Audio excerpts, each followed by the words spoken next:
இங்கு நாம் காணவிருக்கும் தலைப்பு வாழ்நாள் முழுவதும் கற்றல் லைஃப் லாங் லேர்னிங். இதனுடைய பாடக்குறியீடு BESE 142 தொகுதி 2 உள்ள அலகு 5 மற்றும் 6. முதலாவதாக அலகு 5 நம்ம இப்ப பார்ப்போம். வாழ்நாள் முழுவதும் கற்றல் இந்தியாவில் வாழ்நாள் முழுவதும் கற்றல் அப்படின்ற மெத்தட் எப்படி ஃபாலோ பண்றோம். பொதுவாக கற்றல் அப்படின்னு எடுத்துட்டோம் அப்படின்னோம்னா, கற்றலை பொறுத்தளவுக்கு நேரிடை கற்றல், அதாவது வகுப்பறையில போயிட்டு ஒரு ஆசிரியர், மாணவன், புத்தகம், அதுக்கப்புறம் பாட கால அட்டவணை, இதெல்லாம் இருக்கக்கூடியது ஒரு நேரிடைய வகுப்புல நடக்கக்கூடியது. இந்த வாழ்நாள் முழுவதும் கற்றல் அப்படின்னு சொல்லக்கூடியது டே டு டே லைஃப்ல நம்ம காலையில எந்திரிச்சதுலேருந்து நைட்டு படுக்கிற வரைக்கும் எதெல்லாம் நம்ம என்னென்ன செயல்லாம் நம்ம ஈடுபடுறோமோ, அது மூலமா நம்ம எந்தெந்த புதிய அறிவுகளை கற்றுக்கொள்றோமோ அது ஃபுல்லாமே இந்த வாழ்நாள் முழுவதும் கற்றல் அப்படின்றதுல கீழே வரக்கூடியது. பொதுவா நம்ம வாழ்க்கையை ஒரு ஸ்மூத்தா ரன் பண்ணி போறதுக்கு எல்லா செயல்களையும் நம்ம என்ன செய்ய வேண்டியது இருக்கு, ஈடுபட வேண்டியது இருக்கு. டெய்லி நம்ம என்ன செஞ்சுட்டு இருக்கோம் அப்படின்னம்னா, நாள்தோறும் ஒரு புதிய விஷயத்தை கற்றுக்கொண்டே இருக்கோம். இன்றைய காலகட்டத்தில் கணினி பயன்படுத்துவதாக இருக்கட்டும், மொபைல் பயன்படுத்துவதாக இருக்கட்டும், எல்லா இதுலேயுமே தினமும் நம்ம கற்றுக்கொள்ள வேண்டியதாக இருக்கு. நம்ம ஒரு ஏடிஎம் போகிறோம், அங்கே நம்ம பணம் எடுக்கக்கூடியது. அதில் வரக்கூடிய நெறிமுறைகள், ஸ்டெப்ஸ், இதை ஃபுல்லாமே நம்ம என்ன செய்கிறோம் அப்படின்னா கற்றுக்கிறோம். இதை கற்றுக்கிட்டா தான் நம்ம அடுத்த முறை என்ன செய்ய முடியும் அப்படின்னா, எளிதாக அந்த தானியங்கி மிஷினில் நம்ம பணம் எடுக்க வேண்டியது இருக்குது. இதெல்லாம் அந்த வாழ்நாள் கற்றல் அப்படின்றது கீழே தான் வரக்கூடியது. இது மூலமாக அந்த மாணவர்கள் இல்லை அந்த மனிதன் தன்னோட திறன்களை என்ன செஞ்சுக்கிறாரு அப்படின்னம்னா, ஒவ்வொரு நாளும் வளர்த்து கொண்டே இருக்கிறார் அப்படின்றத அந்த வாழ்நாள் முழுவதும் கற்றல் அப்படின்றது கீழே வரும். இன்று இந்த தலைப்பை நம்ம பார்த்துக்கிறோம் அப்படின்னா, இந்தியாவில் பண்டைய காலத்திலிருந்து இந்தியாவில் வாழ்நாள் முழுவதும் கற்றல் லைஃப் லாங் லேர்னிங் அப்படின்ற முறை எவ்வாறு இருக்கு அப்படின்றது பார்க்குறோம். அடுத்து பார்த்துட்டோம் அப்படின்னா, இடைக்கால இந்தியாவில் கற்றல் செயல்பாடு அதன் தன்மைகளை எவ்வாறு வரையறுக்கிறது என்பதையும் நம்ம பார்க்க போறோம். அடுத்து பிரிட்டிஷ் காலனித்துவ ஆட்சியில இந்த கற்றலின் வாழ்நாள் முழுவதும் கற்றலின் பன்முக தன்மைகள், டைமென்ஷன்ஸ், அதெல்லாம் எப்படி இருந்துச்சு அப்படின்றதையும் இதெல்லாம் நம்ம டிஸ்கஸ் பண்ண போறோம். அதுக்கப்புறம் ஆஃப்டர் இண்டிபெண்டன்ட், சுதந்திர இந்தியாவில் வாழ்நாள் முழுவதும் கற்றல் அப்படின்ற ஒரு ஃபார்மெட்ல இந்த மாதிரிலாம் ஸ்கீம்ஸ் கொண்டு வந்தாங்க அப்படின்றது பார்க்க போறோம். அடுத்து சில சமூக இயக்கங்கள், நான் என்ஜிஓஸ், அடுத்து இந்த சமூக இயக்கங்கள், இது மூலமா இந்த வாழ்நாள் கற்றல், அறிவொளி இயக்கம், வயது வந்த கற்றோல் அப்படின்றது ஃபுல்லாமே இதுல நம்ம டிஸ்கஸ் பண்ண போறோம். இதுல ஓவராலா பார்த்துட்டோம் அப்படின்னா, இந்தியாவின் வாழ்நாள் முழுவதும் கற்றலின் நடைமுறைகளை இந்த அலகுல இருந்து நம்ம என்ன செய்ய போறோம் அப்படின்னா அறிந்து கொள்ள போறோம். பொதுவா பண்டைய கால இந்தியா ஒரு 3 பகுதியை நம்ம என்ன செஞ்சிருக்கோம் அப்படின்னா இந்த தலைப்புல நம்ம பிரிச்சிருக்கோம். வரலாற்றுக்கு முந்தைய மற்றும் சிந்து சமவெளி நாகரிக காலம் அப்படின்னு சொல்லிட்டு கிமு 1500 வரைக்கும். அடுத்து வேத இதிகாச காலங்கள் கிமு 1500 முதல் கிமு 324 வரையும். அடுத்து மௌரிய மற்றும் குப்த வம்சங்கள் அப்படின்னு சொல்லிட்டு அவங்களோட காலங்கள் பார்த்துட்டோம் அப்படின்னா கிமு 324 இருந்து கிபி 600 வரைக்கும். இந்த காலகட்டங்கள்ல கற்றல் முறை எவ்வாறு இருந்தது, குறிப்பா இந்த வாழ்நாள் முழுவதும் கற்றல் அப்படின்னு சொல்லக்கூடிய லைஃப் லாங் லேர்னிங் அப்படின்ற மெத்தட் எவ்வாறு ஃபாலோ பண்ணப்பட்டது அப்படின்றது ஃபுல்லாமே இந்த தொகுதியில நம்ம என்ன செய்ய போறோம் அப்படின்னா முழுமையா இந்த அழகை நம்ம பார்க்க போறோம். ஆதி மனிதன் தோன்ற காலத்துல இருந்து வேட்டையாடுவதா இருக்கட்டும், உணவு சேகரிப்பதா இருக்கட்டும், இது மூலமா அவனோட ஒரு திறனையும் ஒவ்வொரு நாளும் என்ன செஞ்சுக்கிறாங்க அப்படின்னா அதிகப்படுத்திக்கிறாங்க. புது புது விஷயங்கள் என்ன செஞ்சுக்கிறான் அந்த மனிதன் தெரிஞ்சுக்கிறான். இது ஃபுல்லாமே அந்த வாழ்நாள் கற்றல் அப்படின்ற முறையிலையும் வரக்கூடியதான். அடுத்து நம்ம தாய் தந்தை மூதாதையர், அவங்ககிட்ட இருந்து நம்ம என்ன ஸ்கில் திறன்களை பெற்றிருக்கோம். உதாரணத்துக்கு ஆதி மனிதன் வேட்டையாடக்கூடிய நிலையில இருக்கும்போது அவங்களுடைய பெற்றோர்கள், அவங்களுடைய மூதாதையர்கள் எவ்வாறு வேட்டையாடினாங்க, அதுக்கு அடுத்து அவர் என்னென்ன புதுமையான விஷயங்களை இதனுடன் இணைத்து அந்த வேட்டையாடும் முறையை எவ்வாறு எளிமைப்படுத்தினார் அப்படின்றது ஃபுல்லாமே வாழ்நாள் கற்றல் முறை அப்படின்றதுல கீழே தான் வரக்கூடியது. முதலாவதாக நம்ம வரலாற்றுக்கு முந்தைய நாகரிகமான சிந்து சமவெளி நாகரிகம் 1500 வரை எவ்வாறு இருந்தது இந்த வாழ்நாள் கற்றல் முறை, வாழ்நாள் திறன், வாழ்க்கை திறன் அப்படின்றத பார்ப்போம். பொதுவாக நம்ம சொன்ன மாதிரி மக்கள், அந்த மனிதன் அந்த காலகட்டத்தில் கல், மரத்தால் செய்யப்பட்ட கைக்கருவிகள், கோடாரிகள், இதைத்தான் என்ன செஞ்சாங்க அப்படின்னா பயன்படுத்திட்டு இருந்தாங்க. மனிதன் ஒரு வேட்டைக்காரனாக இருந்தான். அந்த காலகட்டத்தில் உணவு சேகரிப்பானோம், அது உணவு பயிரிடுற முறை அப்போ கிடையாது. அதுக்கப்புறம் என்ன செஞ்சாலும் வேட்டையாடக்கூடிய ஒரு சூழ்நிலை இருக்கக்கூடியதாகவும் உணவு சேகரிப்பதாகவும் இருந்ததுனால இதை எவ்வாறு எளிமைப்படுத்துவது, ஸோ அப்படின்ற வாழ்க்கை திறனை பெறத் தொடங்கினான். ஸோ இந்த காலத்திலிருந்து என்ன ஆயிடுச்சு அப்படின்னம்னா, இந்த லைஃப் லாங் லேர்னிங் வாழ்க்கை முழுவதும் கற்றல் அப்படின்ற ஒரு பகுதி என்ன ஆயிடுச்சு அப்படின்னா, இதுல வந்து தொடர ஆரம்பிச்சிருச்சு. ஸோ அடுத்து பார்த்துட்டோம் அப்படின்னம்னா, அவனோட தங்கும் இடம், அடுத்து வந்து வாழ்வாதாரத்தை பெறுதல் மற்றும் கலை வெளிப்பாடு. ஸோ கலை வெளிப்பாடுன்றதை பொறுத்தளவுக்கு பாடல், ஆடல், ஸோ உள்ளிட்ட வாழ்க்கை திறன்கள், லைஃப் ஸ்கில்ஸ். ஸோ இது ஃபுல்லாமே வந்து பார்த்துட்டோம் அப்படின்னா, இந்த இடைக்கால யுகம் முழுவதும் தொடர்ச்சியான செயல்முறையில் இருந்தது. ஸோ இதுல வந்து பார்த்துட்டோம் அப்படின்னா, கூற்றுக்கற்றல் முறை தலைமையாக இருந்தது. அதாவது மனிதர்கள் ஒரு குழுவாக, சமுதாயமாக வாழ ஆரம்பித்த பிறகு அந்த செயலை வந்து எவ்வாறு எளிமைப்படுத்தலாம் அப்படின்றதும் இந்த வாழ்நாள் முழுவதும் கற்றல் அப்படின்றதுக்குள்ள வரக்கூடியதான்.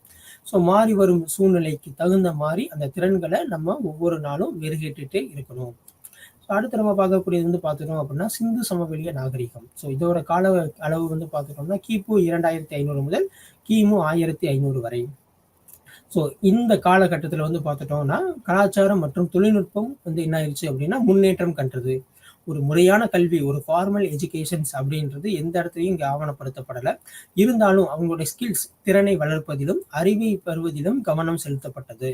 ஸோ அப்போ இந்த திறனையும் அறிவையும் யார் மூலமாக பெற்றிருப்பாங்க அப்படின்னா, அவங்க சார்ந்திருக்க சமுதாயம், அவங்க சார்ந்திருக்க பெற்றோர்கள், அவங்களுடைய மூதாதைகள், அவங்ககிட்ட இருந்து இந்த திறன்களையும் அடிப்படை அந்த அறிவை வந்து பெறக்கூடியதுல அதிக கவனம் வந்து இந்த காலகட்டத்தில் மனிதர்கள் செலுத்தியிருக்காங்க அப்படின்னு சொல்லக்கூடியது. ஸோ அதில் வந்து அந்த காலகட்டத்தில் கைவினைப் பொருட்கள், உலோகம் மற்றும் விவசாயம் ஆகியவற்றின் நடைமுறை அனுபவங்கள். ஸோ இந்த நடைமுறை அனுபவங்கள் அப்படின்னு சொல்லக்கூடிய இந்த வாழ்நாள் முழுவதும் கற்றல் அப்படின்றதுல வரக்கூடியதான். ஸோ இதனால என்ன இருக்கு அப்படின்னா, இந்த நடைமுறை அனுபவங்கள் வந்து ஒவ்வொரு தலைமுறையும் அடுத்த தலைமுறையும் செய்யும்போது இந்த வாழ்நாள் கற்றல் அப்படின்றது இந்த இடத்துல வந்து நடந்திருக்கு அப்படின்றத நம்ம குறிப்பா வந்து பார்க்க முடியுது.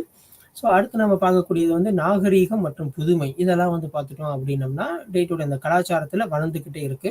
ஸோ மாறுபட்ட பயிர்கள் இதெல்லாம் வந்து பயிரிடக்கூடியது. அடுத்து வந்து இந்த குறைந்த கல்வி, அதாவது சிந்து சமவெளி நகரத்தில் பொறுத்த அளவுக்கு குறைந்த கல்வி பதிவு, அதாவது முறையான கல்வி முறைகள் இல்லாட்டியுமே இந்த வாழ்நாள் முழுவதும் திறன் அப்படின்னு சொல்லக்கூடியது கற்றல் முறை வந்து வளர்ந்துகிட்டே இருக்கிறதுனால அவங்க சமூகம் வந்து என்ன இருக்கு அப்படின்னா ரிஃப்ளெக்ஷன் அதுல இருந்து மாறுபட்டுக்கிட்டே இருக்கு. ஸோ மூதாதையர்கள் என்ன பயன்படுத்துனாங்க, அதுல சில புதுமைகளை பயன்படுத்தி அந்த திறன்களை வந்து மெருகேற்றி அந்த செயலை வந்து எளிமையா செய்யக்கூடிய அளவுக்கு அந்த சமுதாயம் என்ன செஞ்சிருக்கு அப்படின்னா வளர்ந்திருக்கு. இதற்கான காரணம் வந்து பார்த்துட்டோம் அப்படின்னா, அது அவங்களுடைய மூதாதையர், அவங்களுடைய பெற்றோர்கள், அவங்க சார்ந்த சமூகத்திலிருந்து கற்றுக்கொண்டது. இது வாழ்நாள் முழுவதும் கற்றலின் அடிப்படை ஆகும். ஸோ அடுத்து வேத இதிகாச மற்றும் இந்து மத காலங்கள் அப்படின்னு சொல்லக்கூடியது கிபி 1500 முதல் கிமு 324 வரை இருக்கக்கூடிய காலகட்டங்கள்ல சொல்லக்கூடியது. இது வந்து மக்கள் வந்து கற்று வளர்ந்த காலம் அப்படின்னு சொல்லக்கூடியது. இரும்பு கருவிகளை பயன்படுத்தி அவங்களுடைய விவசாயத்துல வந்து கவனம் செலுத்தினார். அடுத்து வந்து பார்த்துட்டோம்னா ஒரு ஸ்டேபிளான ஒரு இடத்துல வந்து குடியேறி ஒரு இடத்துல வந்து இருந்து நிலையா வாழ தொடங்கினாங்க. ஸோ அவங்களோட இதுல உணவுலாம் வந்து பார்த்துட்டோம் அப்படின்னா பால், தானியங்கள், பழங்கள், காய்கறிகள், ஸோ இந்த மாதிரி தோலால் செய்யப்பட்ட ஆடைகள் இதெல்லாம் வந்து அவங்க வந்து பயன்படுத்தியிருக்காங்க. ஸோ இதுல வந்து அவங்களுடைய தலைவர்கள் ஏன்னா ஸ்டே பண்ண ஆரம்பிச்சிட்டாங்க அப்படின்றப்ப அங்க இருக்க ஒரு தலைவர்கள் அப்படின்னு சொல்லிட்டு ஆரம்பிச்சிருச்சு. ஸோ ராஜன்கள் என்று அழைக்கப்பட்டன.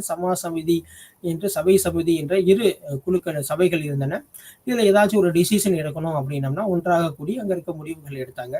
ஸோ இந்த மாதிரி ராஜ்யங்கள் அப்படி இந்த மாதிரி நகரங்கள்லாம் ராஜ்யங்களா என்ன ஆயிடுச்சு அப்படின்னா பின்காலங்கள்ல இருந்துச்சு, மாறுச்சு. ஸோ சமூகம் என்பது ஒரு வலைப்பின்னலாக ஒரு வெப்பா வந்து மாற ஆரம்பிச்சிருச்சு.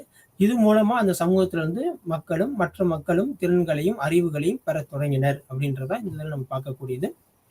அடுத்து நம்ம பார்க்கக்கூடியது வந்து பார்த்துட்டோம் அப்படின்னம்னா மௌரிய மற்றும் குப்த வம்சங்கள் கிமு 324 முதல் கிபி 600 வரை இருக்கக்கூடிய ஒரு காலகட்டங்கள் அப்படின்னு சொல்லக்கூடியது. ஸோ இதுக்கு முன்னாடி நம்ம வேத காலங்கள் பார்த்தோம். ஸோ அதுக்கு முன்னாடி வந்து சிந்து சமவெளி நாகரிகம் அப்படின்னு சொல்லிட்டு இரண்டையுமே பார்த்துட்டோம். ஸோ அப்ப இருக்க கல்வி முறைகள், வாழ்நாள் முழுவதும் கற்றல் அப்படின்றது எவ்வாறு இருந்தது என்பதையும். அடுத்து நம்ம பார்க்கக்கூடியது வந்து பார்த்துட்டோம் அப்படின்னா மௌரிய மற்றும் குப்த வம்சங்கள். ஸோ கிமு 324 இருந்து 600 வரைக்கும் இருக்கக்கூடிய ஒரு காலகட்டங்கள். ஸோ இங்க வந்து பார்த்துட்டோம் அப்படின்னா மக்கள் வந்து வாழ்நாள் முழுவதும் கற்றல் மற்றும் கற்றலின் முக்கியத்துவத்தை அறிந்திருந்தனர். ஸோ எஜுகேஷன் அப்படின்றது ஒரு இம்பார்ட்டன்ட், கல்வின்றது வாழ்க்கையில ஒரு முக்கியமான ஒரு விஷயம் அப்படின்றது இங்க வந்து இருக்கக்கூடிய மக்கள் வந்து அறிந்திருந்தார்கள். ஸோ கல்வி அப்படின்னு சொல்லக்கூடியது அவங்களுடைய நடைமுறை வாழ்க்கையில தேவைப்படக்கூடிய அறிவு மற்றும் திறன் அப்படின்றதான் இங்க சொல்லக்கூடியது. ஸோ மாணவர்கள் இந்த குருகுல கல்வியில் குருக்கள் இருந்து முறையான கல்வியை பெற்றனர். ஸோ முறையான கல்வினா ஒரு ஃபார்மல் எஜுகேஷன், ஆசிரியர் மாணவர் அப்படின்ற ஒரு நேரிடை தொடர்பு இருக்கக்கூடியதுல கொண்டு வந்தாங்க. இங்க வந்து பார்த்துட்டோம் அப்படின்னா மதம், இலக்கியம், மருத்துவம் மற்றும் பல்வேறு பல்வேறுகளை பற்றி கற்றுக்கொண்டனர். ஸோ குறிப்பாக ஒவ்வொரு சப்ஜெக்ட் நம்ம சொல்லக்கூடிய ஒவ்வொரு பாடப்பகுதியிலிருந்து இலக்கியம், மருத்துவம் அப்படின்றது ஃபுல்லாமே கற்றுக்கொண்டனர். இக்காலங்களில் சமஸ்கிருத இலக்கியங்கள், கவிதை, நாடகம் மற்றும் அறிவியல் நூல்கள் மற்றும் இந்து மதம், பௌத்த மதம், ஜைன மதத்தின் மத எழுத்துக்கள் ஆகியவை இந்த காலகட்டத்தில் என்ன இருக்கு அப்படின்னா அடங்கும் அப்படின்னு சொல்லக்கூடியதான். ஸோ மௌரிய காலகட்டங்களை பொறுத்தளவுக்கு கல்வி அப்படின்றது ஒரு முக்கியத்துவமான ஒரு இதுல வந்து நடந்திருக்கு. ஸோ இது குருக்களிலிருந்து சிற்சியர் அப்படின்னு சொல்லக்கூடிய ஒரு கல்வி முறை, ஒரு நேரடி கற்றல் முறைக்கு இந்த காலகட்டங்கள் என்ன செஞ்சிருக்கு அப்படின்னா வழிவகுத்திருக்கு. ஸோ அடுத்து நம்ம பார்க்கும்போது இந்த கல்வி என்பது ஆரம்பத்தில் அனைவருக்கும் கிடைத்தது. ஸோ கல்வி என்ன நினைச்சிருக்காங்க அப்படின்னா ஞானம் மற்றும் மோட்சத்தை அடைவதற்கான ஒரு வழியாக பார்க்கப்பட்டது. அந்த ஒரு மோட்சம் அடையணும் அப்படின்னா கல்வி கற்க வேண்டும் அப்படின்ற ஒரு சூழ்நிலை இந்த காலகட்டத்தில் மக்கள் இருந்திருக்காங்க. முறையான கல்வியுடன் மாணவர்கள் ஒரு ஃபார்மல் எஜுகேஷன், குருகுல கல்வி அப்படின்னு சொல்லக்கூடிய முறையான கல்வி, மாணவர்கள் விவசாயம் மற்றும் விலங்குகளை பராமரித்தல். ஸோ அந்த இருக்க காலகட்டத்தில் விவசாயம் அப்படின்றது மிக முக்கியமானது. அடுத்து வந்து விலங்குகளை பராமரித்தல் போன்ற நடைமுறை திறன்களையும் பெற்றனர். இந்த நடைமுறை திறன்கள் அப்படின்னு சொல்லக்கூடியது வாழ்நாள் முழுவதும் கற்றல் அப்படின்றது கீழே வந்துடும். இது வாழ்நாள் முழுவதும் கற்றல் மற்றும் தத்துவத்தை மற்றும் நடைமுறை அறிவின் கலவையாக இருந்தது. ஸோ ரெண்டுமே மிக்சடுல இது வரக்கூடியது அப்படின்னு சொல்றான். ஸோ அந்த திறன் மற்றும் வந்து தத்துவங்கள் அப்படின்னு சொல்லக்கூடியது இந்த காலகட்டங்களில் இருந்துச்சு மௌரிய மற்றும் குப்த வழி பேரரசுகள்ல. ஸோ அடுத்து நம்ம பார்க்கக்கூடியது வந்து இடைக்கால இந்தியாவின் வாழ்நாள் முழுவதும் கற்றல். ஸோ இந்த முறையில் வந்து பார்த்துட்டோம் அப்படின்னா இஸ்லாமியர்களின் ஆட்சி காலங்கள். ஸோ இவங்க வந்து பார்த்துட்டோம் அப்படின்னா கல்வி நிறுவனங்களை நிறுவினர். முக்கியமாக கல்வியாளர்கள் இஸ்லாமிய மடங்களை அமைத்தனர். ஸோ மற்ற இடத்துல இருந்தும் நம்ம இந்தியாவுக்கு வந்து மாணவர்கள் அறிவியலை படிக்கிறதுக்கு வந்தாங்க அப்படின்றது இந்த இடத்துல கூறப்பட்டது. ஸோ இந்த கல்வி இந்த இடைக்கால இந்தியாவின் காலகட்டங்களை பொறுத்தளவுக்கு மதரசாக்கள் மற்றும் மகதபுகள் போன்ற இஸ்லாமிய கல்வி நிறுவனங்கள் இலக்கணம், தத்துவம், கணிதம் மற்றும் சட்டம் போன்ற பாடங்களை கற்பித்தனர். இக்காலத்தில் வந்து பார்த்துட்டோம் அப்படின்னோம்னா இந்த இஸ்லாமிய கல்வியானது அறிவியலுக்கும் மனிதநேயத்திற்கும் இடையே உள்ள தொடர்பை வந்து வெளிப்படுத்தியது மற்றும் அறிவியல் துறைகளை ஒருங்கிணைப்பதில் முக்கியத்துவம் காட்டப்பட்டுள்ளது அப்படின்னு சொல்றாங்க. இந்த இடைக்கால இந்தியாவின் இஸ்லாமிய கால கல்வி வரலாறுகள் அப்படின்னு சொல்லக்கூடியதுல. ஸோ இதுல வந்து பார்த்துட்டோம் அப்படின்னா இந்த வாழ்நாள் முழுவதும் கற்றல் அப்படின்றது உள்ள வந்துச்சு. ஸோ இதுல இலக்கணம், தத்துவம், கணிதம் மற்றும் சட்டம் ஆகியவை வந்து கற்றுக்கொள்ளப்பட்டது அப்படின்னு சொல்றாங்க. அடுத்து நம்ம பார்க்கக்கூடியது வந்து காலனி இந்தியாவின் வாழ்நாள் முழுவதும் கற்றல் அப்படின்னு சொல்லக்கூடிய தலைப்பு. இந்த காலனி இந்தியா அப்படின்னு சொல்லக்கூடியது இந்த பிரிட்டிஷ் அவங்களுடைய ஆதிக்கத்தில் இருந்த காலகட்டங்களில். ஸோ இந்த முறையில் வந்து பார்த்துட்டோம் அப்படின்னா இந்த மேற்கத்திய கல்வி முறைகள் மற்றும் நிறுவனங்கள், ஆர்கனைசேஷன்ஸ், இன்ஸ்டிடியூஷன்ஸ் இதெல்லாம் வந்து என்ன செஞ்சிருக்காங்க அப்படின்னா நம்ம இந்தியாவில் வந்து அறிமுகப்படுத்தியிருக்காங்க. ஸோ இவங்களோட இந்த மொழி வந்து பார்த்துட்டோம் அப்படின்னா ஆங்கில மொழி மற்றும் அறிவியல், கணிதம் போன்ற பாடங்களில் அதிக கவனம் வந்து செலுத்தப்பட்டது. ஸோ இந்த காலகட்டத்தில் பள்ளிகள், கல்லூரிகள் போன்றவை வந்து நிறுவப்பட்டது அப்படின்னு சொல்றாங்க. ஸோ இவங்களோட இந்த மீடியம் ஆஃப் இன்ஸ்ட்ரக்ஷன் அப்படின்னு சொல்லக்கூடியது ஆங்கில மொழி அப்படின்றது இருந்துச்சு. ஸோ ஆங்கில கல்வி இந்திய சமுதாயத்தில் குறிப்பிட்ட தாக்கத்தை ஏற்படுத்தியது, இன்ஃப்ளூயன்ஸ். ஓகேவா? ஸோ ஏன்னா இவங்களோட காலகட்டத்தில் வந்து ஆங்கில கல்வி அப்படின்றது ஒரு குறிப்பிட்ட தாக்கத்தையும் ஸோ பாரம்பரிய கற்றலின் நடைமுறை மாற்றத்திற்கு வழிவகை செய்தது. இதுக்கு முன்னாடி நம்ம பார்க்கக்கூடிய பண்டைய கால வாழ்நாள் முழுவதும் கற்றல், சிந்து சமவெளி நாகரிகம், அடுத்து வந்து இடைக்கால நாகரிகம், இஸ்லாமிய கல்வி முறை, அடுத்து வந்து குப்த மௌரிய பேரரசு இருக்கக்கூடிய அந்த கல்வி முறையெல்லாம் வந்து டோட்டலா வந்து ஒரு அஃபெக்ட் ஆச்சு அப்படின்னு சொல்லக்கூடியது அந்த இடத்துல சொல்றாங்க. அது ஒரு சேஞ்சஸுக்கு வரக்கூடியது அப்படின்னு சொல்றாங்க. ஸோ இந்த ஆங்கில கல்வி இவங்களோட தாக்கத்தினால பாரம்பரிய கற்றல் அப்படின்றது ஒரு மாற்றத்திற்கு வழிவகுத்தது. இதுல வந்து பார்த்துட்டோம் அப்படின்னா சில லிமிடேஷன்ஸ், வரம்புகள் அப்படின்றது இருந்தாலும் சமூகத்தின் அனைத்து பிரிவினருக்கும் கல்வி மற்றும் வாழ்நாள் முழுவதும் கற்றலை மேம்படுத்துகிறது. ஸோ இது ஒரு முக்கியமான பகுதி. ஸோ கல்வி வந்து பார்த்துட்டோம் அப்படின்னா அனைத்து சமூகத்திற்கும் கிடைத்தது. ஸோ வாழ்நாள் முழுவதும் கற்றலை இது என்ன செய்யுது அப்படின்னா மேம்படுத்துகிறது இந்த காலனி இந்தியாவின் கருத்து சொல்லக்கூடியதுல. ஸோ அடுத்து வந்து பார்க்கும்போது கிழக்கிந்திய கம்பெனி. ஸோ கிழக்கிந்திய கம்பெனி இதனுடைய கால அளவு வந்து பார்த்துட்டோம் அப்படின்னா 1757 1858 வரைக்கும். ஸோ கிழக்கிந்திய கம்பெனி அப்படின்னு சொல்லக்கூடியது ஒரு வணிக நிறுவனமாக தான் இந்தியாவுக்குள்ள அவங்க உள்ள வந்தாங்க. ஸோ அதுக்கப்புறம் வந்து பார்த்துட்டோம்னா இந்தியாவின் ஆளுவதில் அதிக கவனம் வந்து செலுத்தினர் அப்படின்னு சொல்லக்கூடியது. ஸோ இங்கே வந்து பார்த்துட்டோம் அப்படின்னா இந்த நேரத்தில் வந்து இஸ்லாமிய பள்ளிகள் இலக்கணம், தத்துவம், கணிதம் போன்ற பாடங்களை கற்பிச்சுட்டு இருந்தாங்க. ஸோ அதுக்கு ஒரு மாற்றாக இந்த ஆட்சியானது, இந்த பிரிட்டிஷ் இந்த ஆட்சியானது வந்து பார்த்துட்டோம் அப்படின்னா இந்தியாவின் கல்வி முறையில் ஆங்கில வழி கல்வி அப்படின்னு சொல்லக்கூடியதுல வந்து ஒரு பெரிய தாக்கத்தை ஏற்படுத்துச்சு இந்த கிழக்கிந்திய கம்பெனியோட ஆட்சி அப்படின்னு சொல்லக்கூடியது. அடுத்து நம்ம பார்க்கக்கூடியது பிரிட்டிஷ் ஆட்சியின் கீழ் இந்தியா. ஸோ பார்த்தது கிழக்கிந்திய கம்பெனியோட ஆட்சி 8 முதல் 1947 வரை நம்ம சுதந்திரம் வாங்குறதுக்கு முன்னாடி வரைக்கும் இருக்கக்கூடிய காலகட்டங்கள்ல கல்வி முறை எவ்வாறு இருந்தது, இந்த வாழ்நாள் முழுவதும் கற்றல் அப்படின்ற ஒரு செயல்முறை எவ்வாறு நடைமுறைப்படுத்தப்பட்டது அப்படின்றதான் இதுல வந்து நம்ம பார்க்க போறோம். ஸோ இந்த காலகட்டத்தில் வந்து பார்த்துட்டோம் அப்படின்னா நம்மளுடைய நாடு வந்து பிரிட்டிஷ் அரசின் கட்டுப்பாட்டில் இருந்தது. ஸோ ஆங்கிலேயர்கள் இந்த காலகட்டத்தில் பள்ளி மற்றும் கல்லூரி, பல்கலைக்கழகங்கள், யூனிவர்சிட்டி அப்படின்ற ஒரு பெரிய கல்வி சீர்திருத்தங்கள்ல இந்த இடத்துல அவங்க வந்து என்ன செஞ்சிருக்காங்க அப்படின்னா அறிமுகப்படுத்தியிருக்காங்க. ஸோ இந்திய கல்வி ஆணையம் அங்கீகாரத்தின் மூலம் வயது வந்தோருக்கான கல்வி இது ஒரு முக்கியமான ஒரு பகுதி. வயது வந்தோருக்கான கல்வி, அறிவொளி இயக்கம் அப்படின்னு சொல்லக்கூடியதுக்கெல்லாம் வந்து பார்த்துட்டோம் அப்படின்னம்னா ஒரு மையமாக மாறியது. ஸோ இதான் இந்த இடத்துல முக்கியமானது. வயது வந்தோர் கல்வி அப்படின்ற ஒரு மெத்தட்ல இங்க வந்து ஃபாலோ பண்ணியிருக்காங்க. ஸோ இதுதான் பிரிட்டிஷ் ஆட்சியின் கீழ் இந்தியா அப்படின்னு சொல்லக்கூடியது. அடுத்து நம்ம பார்க்கக்கூடியது வந்து கூட்டுறவு இயக்கங்கள். ஸோ இதெல்லாம் வந்து இந்த முதல் உலகப் போர்ல ஈடுபட்டுட்டு திரும்பி வந்தவங்களுக்கு வந்து பார்த்துட்டோம் அப்படின்னா ஒரு பேசிக் எஜுகேஷன்ஸ், வயது வந்தோர் கல்வி அப்படின்றதும் கொடுக்கக்கூடியதும், ஸோ அவங்களுடைய ஆர்வத்தை வந்து அதிகரிக்கதும் இந்த இடத்துல கொண்டு வந்தாங்க. ஸோ பிரிட்டிஷ் ஆட்சியில் இந்தியா வாழ்நாள் முழுவதும் கற்றலின் நேர்மறை பரிமாணத்தையும் நேர்மறை தாக்கத்தையும் கொண்டு வந்தது. ஏன் அப்படின்னா அப்போ வந்து கல்வி அறிவுகள் வந்து ஒவ்வொரு சமுதாயத்திலையும் ஒவ்வொரு விதமாக இருந்தது. ஸோ அதை ஃபுல்லாமே என்ன செஞ்சாங்க அப்படின்னம்னா ஒரு வயது வந்தோர் கல்வி, அறிவொளி இயக்கம் அப்படின்றதெல்லாம் இங்கே வந்து பார்த்துட்டோம்னா வயது வந்தோர் கல்வியை தான் இங்கே குறிப்பிடுறாங்க. ஸோ இது வந்து வாழ்நாள் முழுவதும் கற்றல் அப்படின்ற ஒரு எக்ஸ்பீரியன்ஸில் வந்து ஒரு நேர்மறையான தாக்கத்தை வந்து ஏற்படுத்துச்சு. பாசிட்டிவ் இன்ஃப்ளூயன்ஸ் அப்படின்றது கொண்டு வந்துச்சு. இது மூலமா வர்த்தகம் அப்படின்னு சொல்லக்கூடிய இந்த வாணிபம் பண்ணக்கூடியது. ஸோ அடுத்து வந்து ஆர்கனைசேஷன்ஸ், அட்மின்ல வரக்கூடிய நிர்வாகம், இராணுவம், விவசாயம் மற்றும் தொழில்துறைகள் போன்ற வேலைவாய்ப்புகள் அதிகரித்தன இந்த வாழ்நாள் முழுவதும் கற்றல் அப்படின்ற முறையில. ஸோ அடுத்து நம்ம பார்க்கக்கூடியது வந்து பார்த்துட்டோம் அப்படின்னா சுதந்திரத்திற்கு பின் இந்தியாவின் வாழ்நாள் முழுவதும் கற்றல் ஒருவர் பார்வை அப்படின்னு சொல்லிட்டு. ஸோ இது வரைக்கும் நம்ம என்ன டிஸ்கஸ் பண்ணோம் அப்படின்னா ஸோ சுதந்திரத்திற்கு முன்னாடி வரைக்கும் இருக்கக்கூடிய காலகட்டங்களில் இந்த வாழ்நாள் முழுவதும் கற்றல் அப்படின்றது தான் இதில் நம்ம பார்த்தோம். இதில் வந்து பண்டைய காலத்தில் மற்றும் சிந்து சமவெளி நாகரிகத்தில் இருக்கக்கூடிய இந்த வாழ்நாள் முழுவதும் கற்றல், இந்த கற்றல் செயல்பாடு அப்படின்னு சொல்லிட்டு பார்த்தோம். அடுத்து இடைக்கால இந்தியாவின் இருக்கக்கூடிய இந்த வாழ்நாள் முழுவதும் கற்றல் செயல்பாடுகள் எவ்வாறு இருந்தது அப்படின்றதையும் இதில் பார்த்தோம். அடுத்து நம்ம பார்க்கும்போது இந்த புத்த மௌரிய பேரரசுகள் அப்படின்றது அவங்களுடைய காலகட்டங்களில் இந்த வாழ்நாள் முழுவதும் கற்றல், இந்த கற்றல் செயல்பாடு அங்கே இருக்க மனிதர்கள்ட்ட எவ்வாறு இருந்தது, இந்த இடத்த மக்கள் இந்த சமுதாயத்தில் எவ்வாறு இருந்தது அப்படின்றதையும் நம்ம பார்த்தோம். அடுத்து காலனித்துவ ஆட்சியில் இருக்கும்போது கற்றல் முறை நம்மளுடைய இந்தியாவில் எப்படி இருந்தது, நாள் முழுவதும் கற்றல் செயல்பாடு எவ்வாறு இருந்ததும், ஸோ கடைசியாக வந்து பிரிட்டிஷ் ஆட்சியில் அப்படின்றது எப்படி இருந்தது அப்படின்னு சொல்லிட்டு இந்த வாழ்நாட்கள் வந்து பார்த்தோம். ஸோ பொதுவாக பிரிட்டிஷ் ஆட்சி அப்படின்றதுல தான் இந்த பழைய முறைகளுக்கு எல்லாத்துக்குமே முக்கியமான மாற்றத்தை வந்து கொண்டு வந்தாங்க. ஸோ அவங்களுடைய காலகட்டங்களில் தான் கல்லூரி, அதுக்கப்புறம் வந்து பள்ளிக்கூடங்கள், யூனிவர்சிட்டிஸ், பல்கலைக்கழகங்கள் அப்படின்ற ஒரு முறை, ஒரு ஃபார்மல் எஜுகேஷன் மெத்தடில் கொண்டு வந்தது. ஸோ அங்கே வந்து பார்த்துட்டோம் அப்படின்னா அனைத்து சமுதாயத்திற்கும் கல்வி வந்து கிடைச்சிச்சு. ஏகப்பட்ட லிமிடேஷன்ஸ், வரம்புகள் இருந்தாலும் அனைத்து சமுதாயத்திற்கான கல்வியும் மற்றும் வாழ்நாள் முழுவதும் கற்கக்கூடிய ஒரு முறையும் வந்து என்ன செஞ்சு அப்படின்னா கொண்டு வந்துச்சு. ஸோ இந்த கற்றல் வந்து இந்த பகுதியில் வந்து இந்தியாவில் வந்து பொதுவாக வந்து ஒரு நேர்மறை பரிமாணத்தை வந்து கொண்டு வந்துச்சு அப்படின்றதான் இந்த சுதந்திரத்திற்கு முன்னாடி வரைக்கும் இருக்க இந்தியாவின் காலகட்டத்தின் கற்றல் மற்றும் வாழ்நாள் கற்றல் முறையின் செயல்பாடுகள் அப்படின்னு சொல்லக்கூடியது. ஸோ அடுத்து நம்ம பார்க்கக்கூடியது வந்து சுதந்திர இந்தியாவின் வாழ்நாள் முழுவதும் கற்றல் அப்படின்றது ஒரு கிளான்ஸ் அப்படின்றது நம்ம பார்க்க போகிறோம். ஸோ இங்கே இந்தியாவின் வாழ்நாள் முழுவதும் கற்றல் அப்படின்றது ஒரு ஜனநாயக அரசாங்கத்தின் முக்கிய பொறுப்பாக மாறியது.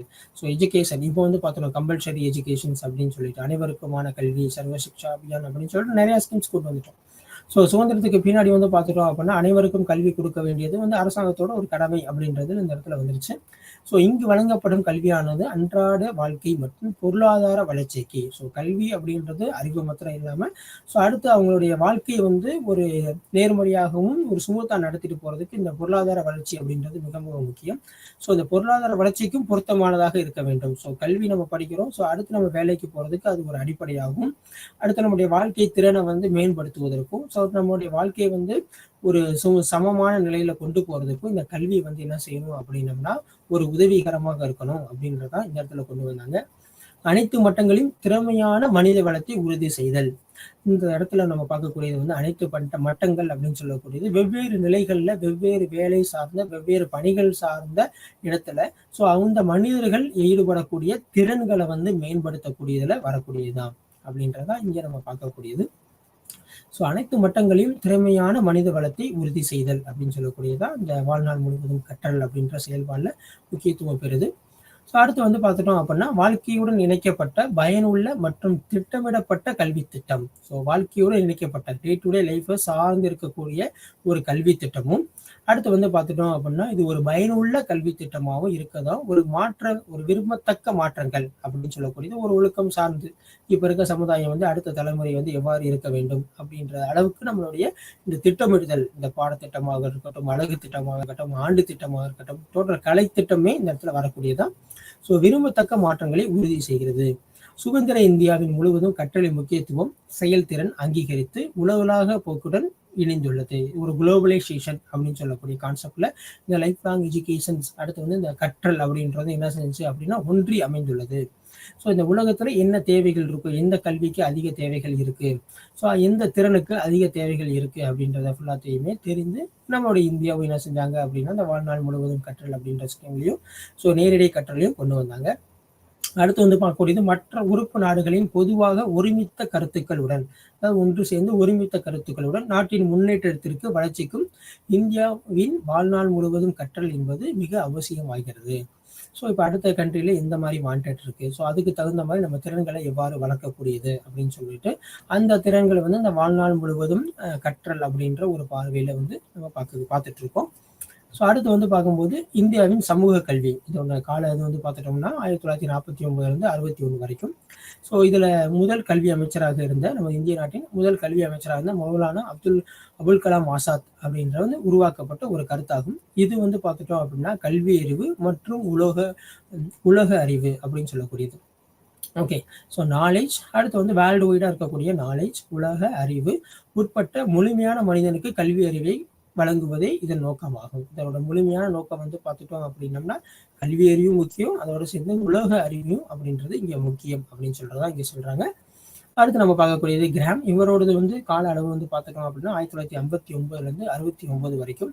ஸோ இவரோட கான்சன்ட்ரேஷன் இதில் இருந்துச்சு அப்படின்னா விவசாயம் மற்றும் கிராமப்புற வளர்ச்சியை மையமாக கொண்டு கிராமப்புறங்களுக்கு மக்களுக்கு கல்வியை வழங்குவதை நோக்கமாக கொண்ட ஒரு திட்டமாகும். ஸோ இந்த திட்டத்தோட நோக்கம் வந்து பார்த்துட்டோம் அப்படின்னம்னா 1959 63 வரைக்கும் வரக்கூடிய காலகட்டங்களில் விவசாயம் அக்ரிகல்ச்சருக்கு ரொம்ப இம்பார்ட்டன்ஸ் கொடுத்துருக்காங்க. ஸோ நம்ம இந்தியாவில் தெரியும் அதிகமாக நம்ம தொழில் சார்ந்து இருக்கக்கூடியது விவசாயம் சார்ந்த தொழில்கள் அப்படின்னு சொல்லிட்டு. ஸோ அந்த விவசாயம் அடுத்து வந்து கிராமப்புறங்கள் வளர்ச்சி. ஸோ கிராம வளர்ச்சி அப்படின்னா அந்த நாட்டோட வளர்ச்சி அப்படின்றது எளிமையாக்கப்பட்டது அப்படின்ற முறையில் கிராமப்புற வளர்ச்சிக்கு மிக முக்கியத்துவம் அளிக்கப்பட்டது.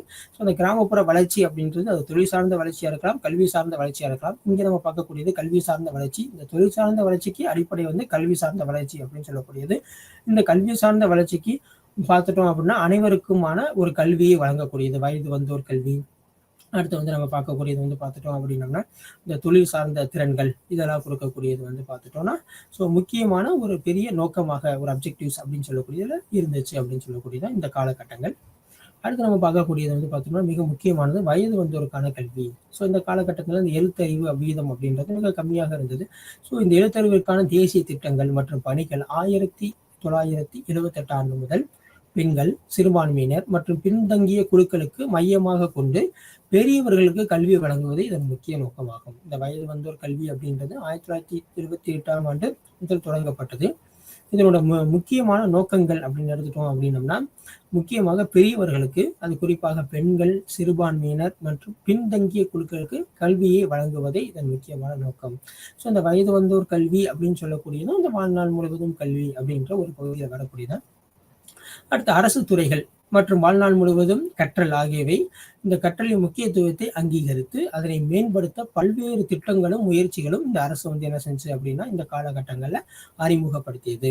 ஸோ என்னென்ன அப்படின்னு பார்த்தோம்னா வாழ்நாள் முழுவதும் கற்றல், அந்த வாழ்நாள் முழுவதும் கற்றலை மேம்படுத்துவதற்கு பல்வேறு திட்டங்களும் முயற்சிகளும் இந்த அரசாங்கம் என்ன செஞ்சு அப்படின்னா வாழ்நாள் முழுவதும் கற்றலின் முக்கியத்துவத்தை அங்கீகரித்தது. பல்கலைக்கழகத்தில் இருக்கக்கூடிய துறைகள், ஒவ்வொரு துறைகள், கல்வியியல் துறை, வேதியியல் துறை, இந்த மாதிரி வந்து பார்த்துட்டோம் அப்படின்னா லைஃப் லாங் எஜுகேஷன் அப்படின்னு சொல்லக்கூடிய டிபார்ட்மெண்ட்.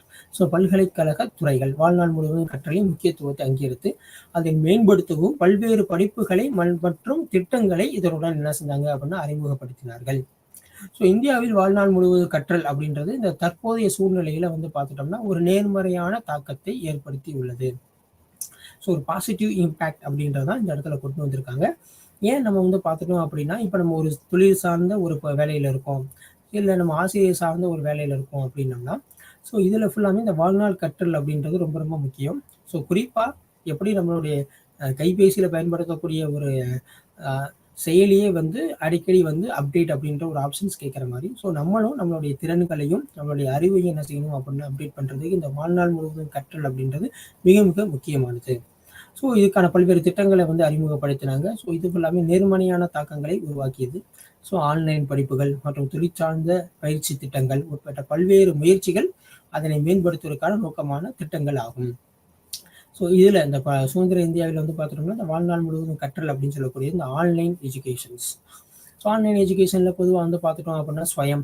ஸோ அடுத்து வந்து நம்ம கடைசி வகுப்பில் இது பண்ண மாதிரி MOOC அப்படின்னு சொல்லக்கூடிய இது மாசிவ் ஓப்பன் லேர்னிங் கோர்ஸ் அப்படின்னு சொல்லக்கூடியது. ஸோ இதெல்லாம் மேம்படுத்தக்கூடிய ஒரு திட்டங்கள் அப்படின்னு சொல்லக்கூடியதான் இதை நம்ம பார்க்குறோம். அடுத்து நம்ம பார்க்கக்கூடியது வந்து சமூக இயக்கங்கள். ஸோ இந்த சோசியல் மூவ்மெண்ட் அப்படின்னு சொல்லக்கூடிய இந்த NGOs அதுங்கெல்லாம் வந்து எந்த மாதிரி இந்த வாழ்நாள் முழுவதும் கற்றலுக்கு வந்து ஒத்துழைப்பு தர்றாங்க அப்படின்றத நம்ம பார்க்குறோம். ஸோ வாழ்நாள் முழுவதும் கற்றல் சமூக இயக்கங்களில் ஈடுபட்டுள்ள தனிநபர்கள் மற்றும் சமூகத்தை மேம்படுத்துகிறது. ஸோ இதில் ஈடுபட்டுள்ள இண்டிவிஜுவல்ஸ் அல்ல ஒரு சொசைட்டி அவங்களுடைய திறன்களை என்ன செய்யுது அப்படின்னா இது மேம்படுத்துகிறது. இந்த சமூக இயக்கங்கள் அப்படின்றது இந்த பட்டறைகள் மற்றும் நிகழ்ச்சிகள் மூலம் கற்றலுக்கான வாய்ப்புகளை உருவாக்கிறது. அங்கே வந்து ஒரு செமினார்ஸ், ஒர்க் ஷாப்பு, ஸோ இல்லைனா ஒரு சமூக குழுக்களில் வந்து ஒரு இது வந்து நடத்துறது, ஸோ ஒரு பேச்சு இது நடத்துறது. ஸோ இது மூலமாக வாழ்நாள் கற்றல் அப்படின்றது என்ன செய்ய முடியும் அப்படின்னா அதிகரிக்க முடியுது அப்படின்னு சொல்கிறாங்க. ஸோ இதன் மூலமாக வந்து விமர்சன சிந்தனைகள், இந்த கிரிட்டிக்கல் திங்கிங் அப்படின்றதும் என்ன ஆகுது அப்படின்னா அந்த மக்களிடத்துல ஏற்படுகிறது. ஸோ கிரிட்டிக்கல் திங்கிங் அப்படின்னு சொல்லக்கூடிய விமர்சன சிந்தனைகள். அடுத்து சுறுசுறுப்பான ஒரு சிட்டிசன்ஸ், ஓகேவா, ஒரு குடியுரிமையோட இங்கே இருக்கிறாங்க அப்படின்னு சொல்லக்கூடியது. சமூக இயக்கங்கள் பாரம்பரிய கல்விக்கு சவால் விடலாம் மற்றும் கற்றலின் மாற்று வழிகளை ஊக்குவிக்கலாம். ஸோ இது பாரம்பரிய கல்விக்கு அப்படின்னு நம்ம எடுத்துட்டோம்னா ஒரு சவாலாக இருக்கலாம். பட் இருந்தாலுமே வந்து இது மற்ற வழிகளில் கற்றலை வந்து என்ன செய்யுது அப்படின்னா இது ஊக்குவிக்கிறது அப்படின்றதான் இங்கே நம்ம பார்க்குறோம். அடுத்து நம்ம பார்க்கக்கூடியது வந்து பார்த்துட்டோம் அப்படின்னோம்னா இந்த வாழ்நாள் கற்றல் இந்த வயது வந்த கற்றலை அறிமுகப்படுத்தியுள்ளது. இந்த பிரேயர் அப்படின்னு சொல்லக்கூடியது பிரதிபலிப்பு மற்றும் செயலை குறிப்பிடப்பட்டுள்ள ஸோ பிரயாக்ஸையை பயன்படுத்தியுள்ளனர். ஸோ இது வந்து வாழ்நாள் முழுவதும் கற்றலை அணுகுவதற்கு ஒரு வழியாகும், ஒரு ஆக்சஸ் பாயிண்ட் ஆகும். ஸோ இதில் வந்து பிளானிங் திட்டமிடுதல், அடுத்து வந்து செயல்புரிதல், ஸோ எவ்வாறு எவால்யூஷன்ஸ் மதிப்பிடுதல், ஸோ திட்டமிடுதல், செயல்புரிதல் மற்றும் மதிப்பிடுதல் அப்படின்னு சொல்லக்கூடியதான் இங்கே வந்து பிளானிங். அடுத்து வந்து இந்த செயல்பாடு ஆக்டிவிட்டி அப்படின்னு சொல்லக்கூடியது. அடுத்து வந்து எவால்யூஷன்ஸ் அப்படின்னு சொல்லக்கூடியது. ஸோ இந்த எவால்யூஷனில் வந்து வெறும் விளைவுகளை காட்டிலும் கற்றல் செயல்முறை எவ்வாறு மேம்படுத்தப்பட்டது என்பதிலே ஒரு கவனமாக செலுத்தப்பட்டுள்ளது. அடுத்து வந்து தனிநபர் சுயமாக கற்பதற்கும் சொந்த கற்றலை மேம்படுத்துவதற்கும், ஸோ இண்டிவிஜுவல் லேர்னிங் அப்படின்னு சொல்லக்கூடியது, செல்ஃப் லேர்னிங் அப்படின்னு சொல்லக்கூடிய கான்செப்டும் இந்த இடத்துல வரக்கூடியதான். ஸோ நம்ம முதலில் பார்த்த மாதிரி விமர்சன சிந்தனைகள் அப்படின்னு சொல்லக்கூடியதுல கிரிட்டிக்கல் திங்கிங் அதை வந்து வளர்த்துக்கிறதுக்கும் அந்த மக்களுக்கு இந்த வாழ்நாள் முழுவதும் கற்றல் அப்படின்றது ஒரு முறையாக இருக்குது. ஸோ அடுத்து வந்து பார்க்கும்போது இந்த பாடத்திட்டம். ஸோ பொதுவாக வந்து கல்வி முறைகள் அப்படின்னு எடுத்துட்டாலே இந்த பாடத்திட்டம், அழகு திட்டம், ஆண்டு திட்டம், ஸோ அதுக்கப்புறம் வந்து கலைத்திட்டம் அப்படின்றது ஃபுல்லாகவே வரக்கூடியது. இந்த பாடத்திட்ட தயாரிப்புகள் மற்றும் செயல்முறை சார்ந்த அணுகுமுறை, so activity based learning access அப்படின்னு சொல்லக்கூடிய பாடத்திட்ட கோட்பாடுகள் இதெல்லாம் வந்து இந்த முறையில் வரக்கூடியது அப்படின்றதான் நம்ம பார்க்குறோம். ஸோ இத்துடன் இந்த 5வது தலைப்பு வந்து அழகு வந்து முடிவுற்றது. ஸோ இதில் நம்ம என்னென்னலாம் பார்த்தோம் அப்படின்னா இந்தியாவின் வாழ்நாள் முழுவதும் கற்றலில் நீண்ட கால வரலாறு. இந்த நீண்ட கால வரலாறு அப்படின்னு சொல்லும்போது பண்டைய காலங்கள், சிந்து சமவெளி நாகரிகம், அடுத்து வந்து இடைக்கால காலங்கள், ஸோ அடுத்து வந்து குப்த பேரரசு, மௌரிய பேரரசு இருக்கக்கூடிய இந்த கற்றலின் செயல்பாடுகள், வாழ்நாள் முழுவதும் கற்றல் எவ்வாறு இருந்தது என்பதையும், அடுத்து நம்ம பார்க்கக்கூடியது இந்த காலனித்துவ ஆட்சியில் வந்து இந்த வாழ்நாள் முழுவதும் கற்றல் அப்படின்ற முறையும், அடுத்து வந்து கிழக்கிந்திய கம்பெனி அவங்களுடைய ஆட்சியில் வந்து இந்த கற்றல் செயல்பாடு, கற்றல் முறைகள், வாழ்நாள் முழுவதும் கற்றல் அப்படின்னு சொல்லக்கூடியதும், அடுத்து வந்து பிரிட்டிஷாரின் ஆங்கிலேயரின் ஆட்சி காலத்தில் கற்றல் முறை எவ்வாறு இருந்தது, அடுத்து சுதந்திரத்துக்கு பின்னாடி கற்றல் முறை, குறிப்பாக வாழ்நாள் முழுவதும் கற்றல் அப்படின்ற ஒரு செயல்பாடு எவ்வாறு இருந்தது, வயது வந்தோருக்கான கல்வி, பெரியவர்களுக்கான கல்வி, பெண்களுக்கான வாழ்நாள் முழுவதும் கற்றல், சிறுபான்மையினர், அடுத்து வந்து பார்க்கக்கூடியது வந்து பின்தங்கிய குழுக்களுக்கு கற்றலை வந்து கொண்டு போகிறது, அடுத்து சமூக இயக்கங்கள். ஸோ இது ஃபுல்லாமே இந்த அழகுல நம்ம என்ன செஞ்சோம் அப்படின்னா முழுமையாக பார்த்தோம். ஸோ இது மூலமா அந்த கற்றல் என்பது செயல்திறன் மற்றும் திறன்நிலையை மேம்படுத்துவதற்கு வாழ்நாள் முழுவதும் கற்றல் புதிய கூறுகளை இணைப்பதுடன் இந்த பிரிவு வந்து என்ன செய்யுது அப்படின்னா வலியுறுத்துது. ஸோ வாழ்நாள் முழுவதும் கற்றலை ஊக்குவிப்பதில் சமூக இயக்கங்களின் பண்புகள், அடுத்து வந்து யுனெஸ்கோ இதெல்லாம் வந்து ஈடுபடும் போது அது வந்து கூடுதல் வேகத்தை, அதிக உத்வேகத்தோடு இந்த வாழ்நாள் முழுவதும் கற்றல் அப்படின்ற இயக்கம் வந்து செயல்படுது. வாழ்நாள் முழுவதும் கற்றல் என்பது தனி மனிதர்கள் மற்றும் சமூகங்கள் மாறி வரும் தேவைகளுக்கு தொடர்ந்து பரிணாமித்து என்னென்ன டே டு டே லைஃப்ல என்னென்ன இதெல்லாம் நமக்கு தேவைப்படுது. உதாரணத்துக்கு நம்ம இந்த வகுப்பு ஆரம்பிக்கும் போதே பேசணும். பொதுவாக நம்ம வங்கிகளுக்கு சென்று நேரடியாக என்ன செய்வோம் அப்படின்னா பணத்தை நம்ம என்ன செய்வோம், டெபாசிட் செய்யறதுக்கோ இல்லை எடுக்கிறதுக்கோ நம்ம இருந்தோம். அது அடுத்த நிலையில ஏடிஎம் யூஸ் பண்ணோம். இப்போ நெட் பேங்கிங் அந்த மாதிரி என்னாச்சு அப்படின்னா ஒவ்வொன்றும் என்ன செஞ்சுட்டு இருக்கு, அப்டேட் இருக்கு. இது ஒவ்வொரு திறனையுமே என்ன செஞ்சுட்டு இருக்கோம் அப்படின்னா நம்ம வளர்த்துட்டு இருக்கோம். இதுவுமே வாழ்நாள் முழுவதும் கற்றல் அப்படின்ற ஒரு அடிப்படையில வரக்கூடியதான். அடுத்து பார்க்கக்கூடியது வாழ்நாள் முழுவதும் கற்றல் அப்படின்றது பலதரப்பட்டதாகவும் உள்ளடக்கியதாகவும் மாறி உள்ளது. இது பரந்த அளவில் கற்றல் வாய்ப்புகளை உள்ளடக்கியது அப்படின்றது தான் இந்த அழகுல நம்ம பார்க்கக்கூடியது. அடுத்து பார்க்கக்கூடியது செல்ஃப் லேர்னிங், தனிப்பட்ட மற்றும் சமூக வளர்ச்சி, individual development and then social development அப்படின்னு சொல்லக்கூடியதுல இந்த வாழ்நாள் முழுவதும் கற்றல் அப்படின்றது ஒரு முக்கிய பங்கை வகிக்கிறது அப்படின்றதான் இந்த அழகுல நம்ம குறிப்பா நம்ம பார்த்தோம். இத்துடன் அழகு 5 முடிவடைந்தது. அடுத்து நம்ம பார்க்கக்கூடியது அழகு 6, வாழ்நாள் முழுவதும் கற்றல் சர்வதேச கண்ணோட்டம். இந்தியா ஒரு பார்வை பார்த்தோம். இந்தியாவில் எவ்வாறு வாழ்நாள் முழுவதும் கற்றல் அப்படின்றது இருந்துச்சு அப்படின்னு சொல்லிட்டு இது மூலமா சர்வதேச அளவில் இந்த வாழ்நாள் முழுவதும் கற்றல் லைஃப் லாங் லேர்னிங் அப்படின்ற ப்ராசஸ் எவ்வாறு இருந்துச்சு, எந்த அடிப்படையில் இயங்குச்சு, அது மூலமா அங்கே இருக்க மக்களுடைய வாழ்க்கை திறன், வாழ்க்கை செயல்முறை எவ்வாறு எளிமையாக்கப்பட்டது அப்படின்றது ஃபுல்லாமே சில குறிப்பிட்ட நாடுகளை பற்றி நம்ம இங்கே நம்ம பார்க்கலாம். இதில் நம்ம முன்னுரை அப்படின்னு நம்ம எடுத்துட்டோம் அப்படின்னம்னா வாழ்நாள் முழுவதும் கற்றல் அப்படின்றத நோக்கி அடிப்படை கல்வி, அடுத்து செயல்பாட்டு கல்வி முறை, வயது வந்தோருக்கான கல்வி முறையெல்லாம் இது முக்கியத்துவம் அடைந்தது. குறிப்பாக ஆசிய மற்றும் ஆப்பிரிக்க நாடுகளில் இந்த வாழ்நாள் முழுவதும் கற்றல் நடைமுறைகள் அதோட உலகளாவிய வேர்ல்டு வைடா எவ்வாறு இம்பார்ட்டன்ஸ் அந்த முக்கியத்துவத்தை விவரித்தல். அடுத்து பார்க்கக்கூடியது சர்வதேச அளவில் வாழ்நாள் முழுவதும் கற்றல் அப்படின்றது அதிகரித்து வரும் முக்கியத்துவத்தை, எந்த அளவுக்கு இம்பார்ட்டன்ஸ் இருக்கு இன்டர்நேஷனல் லெவல்ல இந்த லைஃப் லாங் லேர்னிங் அப்படின்னு சொல்லிட்டு. அடுத்து மிக முக்கியமானது வாழ்நாள் முழுவதும் கற்றலில் தொழில் மயமாக்குதல், ஒரு இண்டஸ்ட்ரியலைசேஷன்ஸ், அதை எப்படி தொழில் மயமாக்குறோம், ஒரு ப்ரொஃபஷனலா நம்ம எப்படி கன்வெர்ட் பண்றோம் அப்படின்றது மிக மிக முக்கியம். மற்றும் இந்தியா மற்றும் உலகளாவிய சூழ்நிலையில் வாழ்நாள் முழுவதும் கற்றலில் முக்கியத்துவத்தை உணர்தல் அப்படின்றது ஃபுல்லாமே இந்த அழகுகள் நம்ம என்ன செய்ய போறோம் அப்படின்னா பார்க்க போறோம். இன்டர்நேஷனல் லெவல்ல இந்த வாழ்நாள் முழுவதும் கற்றல் அப்படின்றது எவ்வாறு இருந்தது அப்படின்றது நம்ம பார்க்குறோம். முதலாவது நம்ம பார்க்கக்கூடியது அடிப்படை கல்வி மற்றும் செயல்பாட்டு கல்வி அறிந்து மற்றும் வயது வந்தோருக்கான கல்வி ஒரு சிறிய கண்ணோட்டம் அப்படின்னு சொல்லிட்டு.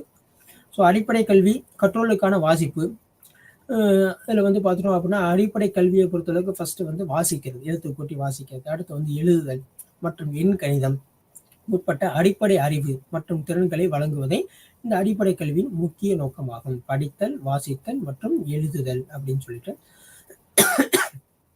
அடுத்து நம்ம பார்க்கக்கூடியது செயல்பாட்டு கல்வி முறை, சமூகத்தின் தகவல் தொடர்பு மற்றும் சிக்கலை தீர்ப்பது, ப்ராப்ளம் சால்விங் அப்படின்னு சொல்லக்கூடியது. அடுத்து டிசிஷன் மேக்கிங், முடிவெடுத்தல் போன்ற செயல்திறனுடன் செயல்படும் நடைமுறை திறன்களை கவனம் செலுத்துகிறது.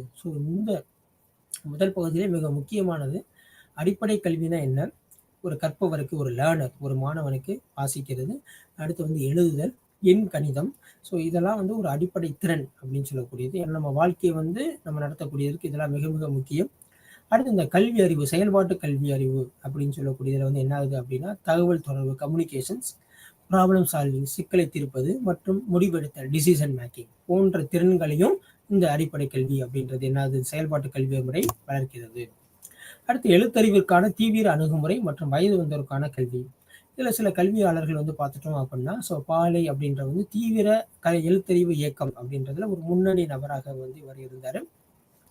பாரம்பரிய கருத்துக்கள் அப்பாற்பட்டு மற்றும் விமர்சன பிரதிபலிப்பு, கிரிட்டிக்கல் அப்படின்னு சொல்லிட்டு கலாச்சார பின்னணி, அறிவியல் கோட்பாடு, இதெல்லாம் என்ன செய்யணும் அப்படின்னா காட்சிப்படுத்தி இவற்றை உள்ளடக்கியது.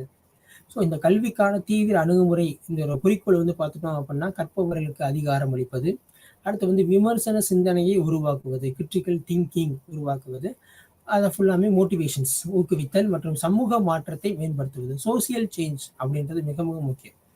இந்த சோசியல் சேஞ்ச் எப்போ வரும் அப்படின்னம்னா அந்த கல்வி மூலம் வரக்கூடியதான் சமூக மாற்றம் அப்படின்றது. அடுத்து சமமான சமூகத்தை உருவாக்குவது. இந்த சமமான சமூகம் அப்படின்றது அனைத்து மக்களும் ஒரே விதமான கல்வி அறிவு, ஒரே விதமான பொருளாதாரம், இந்த மாதிரி சமமான சமுதாயத்தை உருவாக்குதல் அப்படின்றது ஃபுல்லாமே இதற்கு கீழே வரக்கூடியதான்.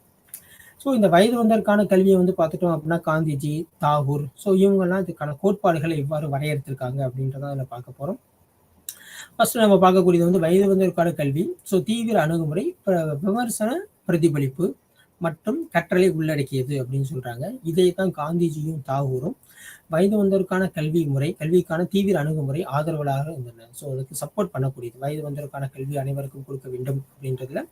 ஸோ நம்ம பார்த்தோம் பிரிட்டிஷார் பீரியட்ஸ், அடுத்து வந்து சுதந்திர இந்தியாவில் இருக்கக்கூடிய இந்த வயது வந்தோருக்கான கல்விகள், பெரியோருக்கு வழங்கப்படும் கல்வி, குறிப்பாக பெண்கள், சிறுபான்மையினர், அடுத்து பின்தங்கிய குழுக்களுக்கு வழங்கப்படக்கூடிய கல்வி. ஸோ இது ஃபுல்லாமே இந்த வயது வந்தோருக்கான கல்வியின் கீழ் வரக்கூடியது. இதில் கற்பவர்களை மேம்படுத்தவும், சமூக மாற்றத்தை ஊக்குவிக்கவும், சோசியல் சேஞ்ச் அப்படின்றது வரணும். அடுத்து விமர்சன சிந்தனையை ஊக்குவிப்பதும் அப்படின்னு சொல்லக்கூடியது, கிரிட்டிக்கல் திங்கிங் அப்படின்றதும் இந்த இடத்துல வரக்கூடியதா. ஸோ இந்த கற்றலின் முக்கியத்துவம், வாழ்நாள் முழுவதும் கற்றலின் முக்கியத்துவம், life long importance of life long learning அப்படின்னு சொல்லக்கூடியது. ஃபர்ஸ்ட் வந்து திறன் மற்றும் மனப்பான்மை இவற்றுக்கு இடையே உள்ள இடைவெளியை நிவர்த்தி செய்தல், ஸ்கில் ஆட்டிடியூட். ஓகேவா? ஸோ இதற்கு இடையில கூடிய இடைவெளியை நிவர்த்தி செய்தல். வாழ்நாள் முழுவதும் கற்றல் முறையானது கல்வியின் மூலம் பெறப்பட்ட திறன்களையும் வேலைக்கும் இடையே உள்ள இடைவெளியை குறைக்கிறது. ஸோ நம்ம ஒரு கல்வி வந்து கற்றிருக்கோம், ஒரு திறன் பெற்றிருக்கோம் அப்படின்றது இது எவ்வாறு வேலைக்கு, நம்ம செய்யக்கூடிய வேலைக்கு, நம்ம செய்யக்கூடிய செயலுக்கு எவ்வாறு நேர்மறை தொடர்பு இருக்கக்கூடியது. ஸோ அதற்கான இடைவெளியை குறைப்பதற்கும் இந்த வாழ்நாள் முழுவதும் கற்றல் அப்படின்றது மிகவும் உதவிகரமாக இருக்கு அப்படின்றதான் இங்கே நம்ம பார்க்குறோம். ஸோ உயர்மட்ட திறன்கள் கவனம் செலுத்துவதிலும், ஸோ தொழில்துறை மற்றும் தனிப்பட்ட வளர்ச்சிக்கு இண்டிவிஜுவல் இதுக்கும் தொடர்ச்சியான கற்றலுக்கும் நேர்மறை அணுகுமுறை, ஸோ பாசிட்டிவ் அப்படின்றதான் இங்கே வரக்கூடியது. ஸோ நேர்மறை மனப்பான்மை அப்படின்னு சொல்லக்கூடியது. அடுத்து வயதான சமூகத்திற்கான தாக்கங்கள். ஸோ வயதான சமூகத்திற்கான தாக்கங்கள் வந்து பார்த்துட்டோம் அப்படின்னா, ஸோ அறிவாற்றல் செயல்பாடு அப்படின்றது இருக்குது. அடுத்து வந்து மூளையோட செயல்பாட்டை எப்பவுமே பாதுகாத்து ஆக்டிவ்ல இருக்கக்கூடிய வகையில இது வந்து கொண்டு வருது. அடுத்து வந்து பார்த்துட்டோம் அப்படின்னா, அந்த சமூக சேர்க்கை, அவங்களும் சொசைட்டில ஒரு பங்கு பெறக்கூடிய ஒரு வழிவகையில இருக்கு. வயதானவர்கள் அப்படின்னு ஒதுக்கி வைக்காம சொசைட்டியோட இன்க்ளூட் பண்றதுக்கும் இது வந்து வழிவகை செய்கிறது. அடுத்து பிற்கால வாழ்க்கையின் வாழ்நாள் முழுவதும் கற்றல் அப்படின்னு சொல்லிட்டு. ஸோ இதில் வந்து பார்த்துட்டோம் அப்படின்னா, கற்றல் என்பது தனிப்பட்ட வளர்ச்சி மற்றும் சமூக ஈடுபாட்டிற்கான வாய்ப்புகளை வழங்குகிறது, சொசைட்டியோட இன்வால்வ் ஆகிறதுக்கு. ஸோ வயதானவர்கள் வாழ்க்கை தரத்தை மேம்படுத்துகிறது. ஸோ வயதானவர்கள் ஒரு திறன் இல்லாமல் அவங்க வந்து இல்லாமல் போகிறதுக்கு, ஸோ அந்த வாழ்நாள் முழுவதும் கற்றலில் அவங்களுடைய திறன் பெற்றுட்டு அவங்களுடைய மூளை வந்து எப்பவுமே ஆக்டிவாக இருக்கிற மாதிரி கொண்டு வந்துட்டு அவங்களுடைய தரத்தையும் மேம்படுத்துகிறது. ஸோ அடுத்து வந்து இது ஒரு நல்வாழ்வுக்கு மேம்படுத்துகிறது அப்படின்றத இங்கே கொண்டு வரும். ஸோ அடுத்து மிக முக்கியமானது நீடித்த நிலையான வளர்ச்சி, சஸ்டைனபிள் டெவலப்மெண்ட் அப்படின்னு சொல்லக்கூடியது. ஸோ இது ஒரு முக்கியமானது, சஸ்டைனபிள் டெவலப்மெண்ட் அப்படின்னு சொல்லிட்டு. ஸோ உள்ளடக்கிய மற்றும் சமமான தரமான கல்வியை உறுதி செய்வது மட்டுமல்லாமல் அனைவருக்கும் தொடர்ச்சியான கற்றல் வாய்ப்பை ஊக்குவிக்கிறது. ஸோ கல்வி கொடுத்துட்டோம், அதோட மாத்திரம் இல்லாமல் கல்வி என்பது ஒரு தொடர்ச்சியான முறையிலும் ஊக்குவிக்கிறது அப்படின்றதான் இதில் நம்ம பார்த்துட்டு இருக்கோம். இந்த சஸ்டைனபிள் டெவலப்மெண்ட், நீடித்த நிலையான வளர்ச்சி அப்படின்னு சொல்லக்கூடியது. அடுத்து ஆசியா மற்றும் ஆப்பிரிக்காவின் வாழ்நாள் முழுவதும் கற்றல் செயல்முறை நடைபாடு. ஸோ நம்ம முதல்ல இந்த அழகில் ஒரு தொடக்கத்திலே நம்ம பார்த்த மாதிரி சில நாடுகளில், சில குறிப்பிட்ட நாடுகளில் வாழ்நாள் முழுவதும் கற்றல் முறை எவ்வாறு செயல்படுத்தப்படுகிறது அப்படின்றத நம்ம பார்த்தோம். ஸோ ஆசியா மற்றும் ஆப்பிரிக்கா நாடுகளில் வாழ்நாள் முழுவதும் கற்றல் நடைமுறை ஒரு தனிநபர் வாழ்நாள் முழுவதும் தொடர்ச்சியாக கல்வி மற்றும் திறன் மேம்பாட்டிற்கு முக்கியத்துவம் அளிக்கிறது. ஸோ கல்வி மாத்திரம் இந்த இடத்துல கிடையாது, அவங்களுடைய திறன் மேம்பாட்டிற்கு அப்படின்றது இந்த இடத்துல சொல்றோம். அவங்களுடைய திறன்களை வளர்த்துக் கொள்வதும் இந்த வாழ்நாள் முழுவதும் கற்றல் அப்படின்ற ஒரு பகுதியின் அடிப்படையில் தான் வரக்கூடியது. ஸோ இது வந்து முறையான கல்விக்கு அப்பாற்பட்டு கற்றல் வாய்ப்பை வழங்குவதே இது முக்கியமான நோக்கம். முறையான கல்வி அப்படின்னு சொல்லக்கூடியது ஒரு நேரடி வகுப்புக்கு இருக்க மாதிரி ஒரு நேர கால அட்டவணை பயன்படுத்தணும். ஸோ பாட கால அட்டவணை பயன்படுத்தணும், ஒரு நேர இடைவெளி வந்து இருக்கணும். ஸோ இது ஃபுல்லாமே வரக்கூடியது இந்த வாழ்நாள் முழுவதும் கற்றல் அப்படின்னு சொல்லக்கூடியது. ஸோ எந்த நேரத்திலையும் அவங்க வந்து கற்றுக்கொள்ள ஒரு வாய்ப்பையும் அடுத்த திறனையும் இந்த இடத்துல என்ன செய்யுது அப்படின்னா வளர்க்கிறது அப்படின்னு சொல்லிட்டு பார்த்தோம். ஸோ இந்த நடைமுறை வந்து பார்த்தோம்னா ஒவ்வொரு நாட்டிற்கும் ஒரு குறிப்பிட்ட தேவைகளுக்கு மற்றும் சூழலுக்கு ஏற்றவாறும் கலாச்சார, சமூகம் மற்றும் பொருளாதார காரணங்களில் கணக்கில் எடுத்துக்கொள்ளப்படுகிறது. ஸோ இந்த வாழ்நாள் முழுவதும் கற்றல் அப்படின்னு சொல்லிட்டு அந்த நாட்டுக்கான தேவைகள் என்ன இருக்கு, எந்த தொழில் சார்ந்த தேவைகள் இருக்கோ அதுக்கு தகுந்த மாதிரி இந்த வாழ்நாள் முழுவதும் கற்றல் இருக்கக்கூடிய செயல்பாடுகள் நம்ம நடைமுறைப்படுத்தணும். அடுத்து அங்கே இருக்கக்கூடிய சூழ்நிலை அப்படின்றது மிக மிக முக்கியம். கலாச்சாரம் மற்றும் சமூக பொருளாதாரம், சோசியல் அண்ட் எக்கனாமிக்கல் அப்படின்ற காரணிகளும் இதில் முக்கியமாக கொண்டு வந்துடணும் அப்படின்றதான் இங்கே நம்ம பார்க்குறோம். ஸோ கல்வி திட்டம், தொழில் சார்ந்த பயிற்சி இதெல்லாம் வந்து என்ன செய்யணும் அப்படின்னா உள்ளடக்கி இருக்கணும் அப்படின்னு சொல்லிட்டு. ஸோ நம்ம சர்வதேச அளவில் பார்க்கக்கூடிய முதல் நாடு வந்து தாய்லாந்து. ஸோ வாழ்நாள் முழுவதும் கற்றல் நடைமுறைகள் தாய்லாந்து. தாய்லாந்து என்பது ஒரு தென்கிழக்கு ஆசியாவில் சுமார் 65 மில்லியன் மக்களை கொண்ட ஒரு நாடு. இதனோட முக்கிய தொழில் வந்து விவசாயம் அப்படின்னு சொல்லிட்டு பார்த்துருக்காங்க. ஸோ 1920 காலகட்டத்தில் ஒரு கட்டாய கல்வி முறையை இந்த நாடு வந்து என்ன செஞ்சிருக்கு அப்படின்னா அறிமுகப்படுத்தியுள்ளது. அடிப்படை கல்வியானது இவங்களுடைய கல்வி முறை வந்து பார்த்தோம்னா 9 வருடங்களை கொண்டது. நம்மளோடது எவ்வாறு வந்து 5, அடுத்து வந்து 10, அடுத்து வந்து 12 அப்படின்னு சொன்ன மாதிரி 6 வருட கல்வியும் 9 வருட கல்வியும், அடுத்து வந்து 6 வருட கல்வியும், 3 வருட ஆரம்ப இடைநிலை கல்வியும், அடிப்படை கல்வியும், பிறகு முடித்த மாணவர் உயர்நிலை கல்வி, அடுத்து வந்து பல்கலை கல்வி அப்படின்னு சொல்லிட்டு இவங்களுக்கான ஒரு முறையை வந்து என்ன செஞ்சிருக்காங்க அப்படின்னா பயன்படுத்தியிருக்காங்க. ஸோ இதுல வந்து பார்த்துட்டோம்னா ஒவ்வொரு துறைகளும் வாழ்நாள் முழுவதும் கற்றலை ஊக்குவிக்கிறது. உங்களுடைய திறன் மேற்பாட்டுகளும் இதில் உள்ள வந்து வருது. ஸோ இதுல வந்து பார்த்துட்டோம் அப்படின்னா கல்வி மாத்திரம் இல்லாம நிறுவனங்கள் ஒன்றிணைந்து செயல்படுகிறது. ஸோ தாய்லாந்தின் வாழ்நாள் முழுவதும் கற்றல் நடவடிக்கைகள் முறையான மற்றும் முறைசாரா கல்வி. ஸோ ஃபார்மல் அண்ட் நான் ஃபார்மல், இன்ஃபார்மல் எஜுகேஷன்ஸ் இது ஃபுல்லாத்தையுமே உள்ளடக்கியது. அடுத்து வயது வந்தோர் கல்விக்கான திட்டங்கள் மற்றும் அனைத்து வயதிற்கும் கல்விகள் திறன்களை வழங்குவதே முக்கிய நோக்கமாகும் அப்படின்றத அந்த தாய்லாந்தில் இருக்கக்கூடிய வாழ்க்கை முறை கற்றல் அப்படின்னு சொல்லிட்டு பார்க்குறோம். ஸோ அடுத்து நம்ம பார்க்கக்கூடியது வந்து பார்த்துட்டோம்னா வாழ்நாள் முழுவதும் கற்றல் நடைமுறைகள் தென்கொரியாவில் எவ்வாறு இருந்தது அப்படின்னு சொல்லிட்டு. ஸோ தென்கொரியாவில் வாழ்நாள் முழுவதும் கற்றல் அப்படின்னு வந்து பார்த்துட்டோம் அப்படின்னா இது அனைவருக்கும் எந்த நேரத்திலும் எந்த இடத்திலும் வாழ்க்கை தரத்தை மேம்படுத்துவதற்கும் சமூக வளர்ச்சிக்கு பங்களிப்பதற்கும் பொருத்தமான கற்றல் வாய்ப்புகளை வழங்குவதன் இது முக்கிய நோக்கமாகும். ஸோ இந்த பத்தியில் நம்ம எடுத்துட்டோம் அப்படின்னா முக்கியமான வார்த்தைகள் அதிகமாக பயன்படுத்தப்பட்டுள்ளது. அனைவருக்கும் எந்த நேரத்திலும் எந்த இடத்திலும். ஸோ வாழ்க்கை முறை கற்றல் அப்படின்னு நம்ம பார்த்தோம். வாழ்நாள் முழுவதும் கற்றல் அப்படின்னு சொல்லிட்டு இந்த வாழ்நாள் முழுவதும் கற்றல் இதற்கு வந்து நேர்மறையான தாக்கத்தை ஏற்படுத்தினா வாழ்க்கை தரம். ஸோ அந்த மனிதர்கள், அந்த மக்கள், அந்த சமூகத்தோட வாழ்க்கை தரம் உயர்வதற்கும், அடுத்து வந்து பார்த்துட்டோம்னா சமூக வளர்ச்சி, ஓகே, சோசியல் டெவலப்மெண்ட் அப்படின்றதுக்கும், அடுத்து வந்து பொருத்தமான கற்றல் வாய்ப்பு, இதுக்கெல்லாம் வந்து ஆப்டா இருக்கிற மாதிரி கற்றல் வாய்ப்பு வழங்குவதே முக்கியமான நோக்கமாகும். ஸோ அவங்க பார்க்குற வேலைக்கும் அந்த படிப்புக்கும் சம்மந்தமே இல்லாமல் இருக்கிற மாதிரி இல்லாம ஸோ அவங்களுடைய வாழ்க்கை தரத்தை மேம்படுத்துவதற்கும் சமூக வளர்ச்சி, இந்த வாழ்க்கை தரம் அப்படின்றது இண்டிவிஜுவல் தனிநபரை வந்து குறிக்கிறது. சமூக வளர்ச்சி அப்படின்றது ஒட்டுமொத்த சமுதாயத்தை குறிக்கிறது. அப்ப தனிநபர் முன்னேற்றம், சமுதாய முன்னேற்றம் என்ற கணக்கில் அடிப்படையில வாழ்க்கை தரம் மற்றும் சமூக வளர்ச்சி அப்படின்றத பொருத்தமான கற்றல் வாய்ப்பை வழங்குகிறது. ஸோ வாழ்நாள் கல்வி சட்டத்தில் கூற்றுப்படி கல்விக்கான வசதிகள் தயாரித்து அனைத்து குடிமக்களும் கற்றல் நடவடிக்கைகள் தொடர்ந்து ஈடுபடுதல் ஆதரிப்பதுடன் வாழ்நாள் கற்றலை அரசாங்கம் ஆதரிக்கிறது. ஸோ இதற்கு வந்து முக்கியமானது வந்து வாழ்நாள் கல்வி சட்டம் அப்படின்ற ஒரு ஆக்டை கொடுத்துருக்காங்க. ஸோ இது மூலமா அங்க இருக்க குடிமக்கள், அங்க இருக்க மக்கள் தொடர்ந்து அந்த கல்வியினோட செயல்பாடுலையும் அந்த ஆற்றல் மற்றும் திறன், அறிவு இதெல்லாம் வளர்க்கறதுக்கு அந்த அரசாங்கம் வந்து என்ன செய்யுது அப்படின்னா ஆதரிக்கிறது அப்படின்றதான் இங்க நம்ம பார்க்குறோம். அடுத்த நாட்டு நம்ம பார்க்கக்கூடிய வந்து தான்சானியா. ஸோ தான்சானியாவை பொறுத்தளவுக்கு ஒருங்கிணைந்த சமூக அடிப்படையிலான வயது வந்தோர் கல்வி. ஸோ ஒருங்கிணைந்த சமூக அடிப்படையிலான வயது வந்தோர் கல்வியின் திட்டமாகும். ஸோ இது வாழ்நாள் முழுவதும் கற்றலை ஒரு வெற்றிகரமாக எடுத்துச் செல்ல ஒரு பெரிய எடுத்துக்காட்டு. ஸோ வாழ்நாள் முழுவதும் கற்றலை வந்து ஒருங்கிணைந்த சமூக அடிப்படையில் வயது வந்தோர் கல்வி, அப்போ ஒரு குறிப்பிட்ட வயது மட்டும் சொல்லாம வயது வந்தோருக்குமான கல்வியை வந்து இது கொண்டு வருது. ஸோ இந்த திட்டத்தின் மூலம் தொடர்ச்சியான கற்றல், ஸோ ஒரு கண்டினியூ லேர்னிங் அப்படின்றதும், அடுத்து வந்து ஸ்கில் டெவலப்மெண்ட் திறனை மேம்பாட்டு அடைவதற்கும் ஊக்குவிக்கிறது. இந்த வாழ்நாள் முழுவதும் கற்றலை வந்து நம்ம எதுக்கு நம்ம இது மேற்கொள்றோம் அப்படின்னா, ஸோ நம்மளுடைய கற்றல் வந்து தொடர்ச்சியான முறையில் இருக்கணும். ஸோ அது நம்மளுடைய வாழ்க்கை தரத்தை உயர்த்தும் வகையில் இருக்கணும். அடுத்து வந்து திறன் மேம்பாடு, ஸ்கில் டெவலப்மெண்ட் அப்படின்றதும் இந்த இடத்துல முக்கியமானது. ஸோ பங்கேற்பாளர் தங்கள் வாழ்வாதாரத்தை மேம்படுத்தவும் கல்வி அறிவு, திறன், தொழில் திறன் மற்றும் வாழ்க்கை திறனை பெற உதவுகிறது. ஸோ இந்த இடத்துல 3 திறன்கள் அப்படின்றது மிக முக்கியமான திறன்கள். ஸோ கல்வி அறிவு, திறன் மற்றும் தொழில் சார்ந்த திறன், வாழ்க்கை திறன் அப்படின்னு சொல்லக்கூடியது லேர்னிங் ஸ்கில். அடுத்து வந்து பார்த்துட்டோம் அப்படின்னா இண்டஸ்ட்ரியல்ஸ் ஓரியன்டாக இருக்கக்கூடிய ஸ்கில்ஸ், அடுத்து வந்து ப்ரொஃபஷனல் ஸ்கில்ஸ் அப்படின்னு சொல்லக்கூடிய தொழில் சார்ந்த திறன்கள், அடுத்து வந்து லைஃப் ஸ்கில்ஸ் வாழ்க்கை திறன் அப்படின்ற 3மே வந்து இந்த வாழ்க்கை முழுவதும் கற்றல் அப்படின்ற ஒரு அடிப்படையில் இந்த மக்களுக்கு கிடைக்கக்கூடிய வழிவகையில் இந்த தான்சானியா அரசாங்கம் வந்து செய்யப்பட்டுள்ளது. ஸோ அடுத்து நம்ம பார்க்கக்கூடியது வந்து பார்த்துட்டோம் அப்படின்னா வாழ்நாள் முழுவதும் கற்றல் நடைமுறையில் தென்னாப்பிரிக்கா. ஸோ தென்னாப்பிரிக்காவில் வந்து பார்த்துட்டோம் அப்படின்னா இந்த வாழ்நாள் முழுவதும் கற்றல் அப்படின்ற ஒரு நடைமுறையில் அனைத்து நபர்களும் அவர்களின் வாழ்நாள் முழுவதும் கல்வி மற்றும் கற்றல் வாய்ப்புகளை மேம்படுத்துவதே இதன் முக்கியமான நோக்கமாகும்.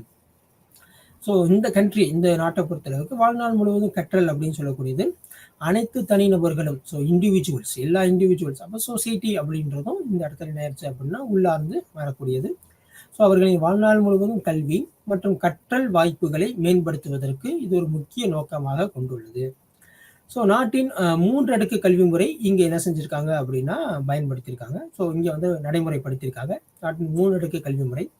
தொடக்க பள்ளியிலிருந்து தொடங்கி ஸோ அவங்களுடைய எஜுகேஷன் சிஸ்டம், ஸோ கல்வி முறை அப்படின்றது தொடக்க பள்ளியில தொடங்கி அடுத்து வந்து உயர்நிலை பள்ளியை தொடர்ந்து பல்கலை பள்ளி. ஸோ தொடக்கப்பள்ளி, அடுத்து உயர்நிலை பள்ளி, அடுத்து வந்து பல்கலைக்கழக பள்ளி, கல்லூரி வாழ்க்கை அப்படின்னு சொல்லக்கூடிய கல்லூரி படிப்பு அப்படின்னு சொல்லிட்டு ஒரு 3 நிலையில வந்து கொண்டு வந்திருக்காங்க. ஸோ இதைத்தான் இந்த நாட்டில் வந்து 3 அடுக்கு கல்வி முறை அப்படின்று வகைப்படுத்துறாங்க. ஸோ இதில் வந்து பார்த்துட்டோம் அப்படின்னம்னா அந்த வாழ்நாள் முழுவதும் கற்றல் அப்படின்றத ஆழப்படுத்தவும் விரிவுபடுத்தவும் ஆரம்ப கல்வி, வயது வந்தோருக்கான கல்வி, கல்வி மற்றும் கற்றல் சூழ்நிலை அனைத்து மக்களுக்கும் மேம்படுத்த வேண்டிய அவசியம் உள்ளது. ஸோ இந்த கண்ட்ரியில் வந்து இந்த நாட்டில் வந்து வாழ்நாள் முழுவதும் கற்றல் அப்படின்னு சொல்லக்கூடியது கல்வி மற்றும் கற்றல் சூழ்நிலை அனைத்து மக்களையும் மேம்படுத்த வேண்டிய அவசியம் உள்ளது அப்படின்றாங்க. ஸோ ஆரம்ப கல்வியிலையும் ஸோ கற்றலை ஆழப்படுத்தவும் இந்த முறை வந்து என்ன செஞ்சிருக்காங்க அப்படின்னா பயன்படுத்தப்படுகிறது. ஸோ கல்வி கற்கிறோம். ஸோ அடுத்து வந்து அந்த தொழில் மயமாக்கல், ஸோ ப்ரொஃபஷனல் அப்படின்னு சொல்லிட்டு தான் இங்கே வாழ்நாள் முழுவதும் கற்றல் எவ்வாறு உதவுகிறது அப்படின்னு சொல்லிட்டு நம்ம சொல்லக்கூடியது. அடுத்து தொழில் மயமாதல் அப்படின்னு சொல்லக்கூடிய இன் சர்வீஸ் ட்ரைனிங், பணியிடை பயிற்சி. ஸோ இது மூலமா வந்து நம்முடைய திறன்களை வந்து எவ்வாறு வகைப்படுத்தலாம், தொழில் சார்ந்த திறன்களை எவ்வாறு மேம்படுத்தலாம் அப்படின்றதான் நம்ம இங்கே பார்க்குறோம். ஸோ இது ஒரு உதாரணம் இன் சர்வீஸ் ட்ரைனிங் அப்படின்னு சொல்லக்கூடியதுலாம். ஸோ வாழ்நாள் முழுவதும் கற்றல் அப்படின்றதுல வந்து நிபுணத்துவம் பெறுவதற்கும் ஒரு குறிப்பிட்ட தொழில் அல்லது நடைமுறை பகுதியில் தேவைகளை பூர்த்தி செய்வதற்கும் கல்வி மற்றும் பயிற்சியின் தரத்தை மேம்படுத்துவதாகும். இந்த தொழில் சார்ந்த திறன்களை மேம்படுத்துதல் நம்ம பார்த்த மாதிரி ஆசிரியர் பணிக்கு எப்படி இன் சர்வீஸ் பணி இடை பயிற்சி அப்படின்னு சொல்லிட்டு இந்த பணி இடை பயிற்சி வந்து அவங்க ஆசிரியர் தொழிலில் வந்து எவ்வளவு தூரம் இருக்காங்களோ அது வரைக்கும் செய்யக்கூடிய தொடர்புக்கூடிய ஒரு பயிற்சி பணியிடை பயிற்சி.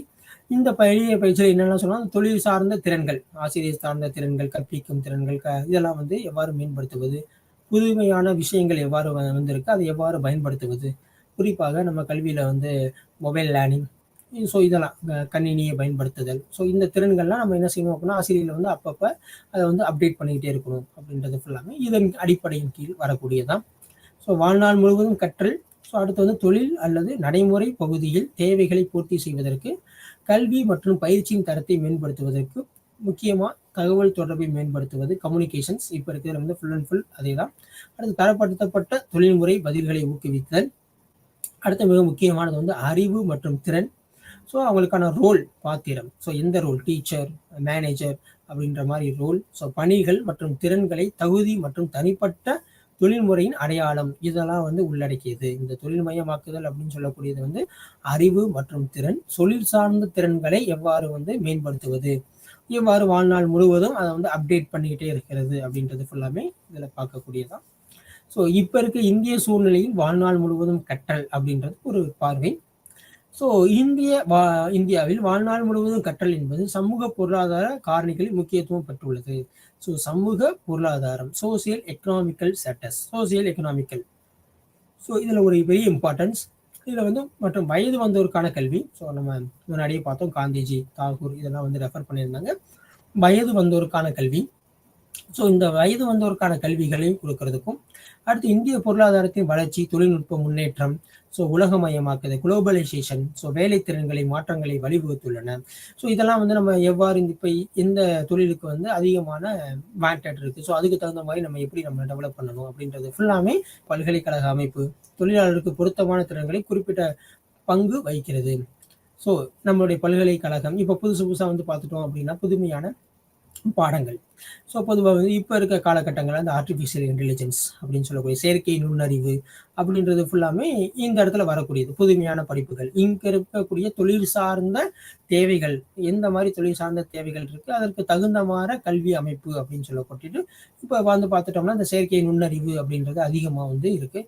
ஸோ அதுக்கு தகுந்த மாதிரி கல்வி அமைப்பு அப்படின்றது இந்த பல்கலைக்கழகத்தில் புதுசாக வந்து கொடுக்கக்கூடியதும் சில படிப்புகள் முடித்த மாணவர்கள் இதில் வந்து கற்றலை வந்து மேற்கொள்வதற்கும் செயற்கை நுண்ணறிவில் பாடங்களில் வந்து கற்றல் மேற்கொள்வதற்கும் இந்த வாழ்நாள் முழுவதும் கற்றல் அப்படின்றது வழிவகை செய்கிறது. இதன் மூலமாக அவங்களுடைய தொழில் சார்ந்த திறன்கள் வந்து அதிகரிக்கிறது. ஸோ இதன் மூலம் வந்து தொழில் சார்ந்த வாய்ப்புகள் வந்து அவங்களுக்கு அதிகமாக இருக்கும்போது அவங்களுடைய வாழ்க்கை தரம் மேம்படும்.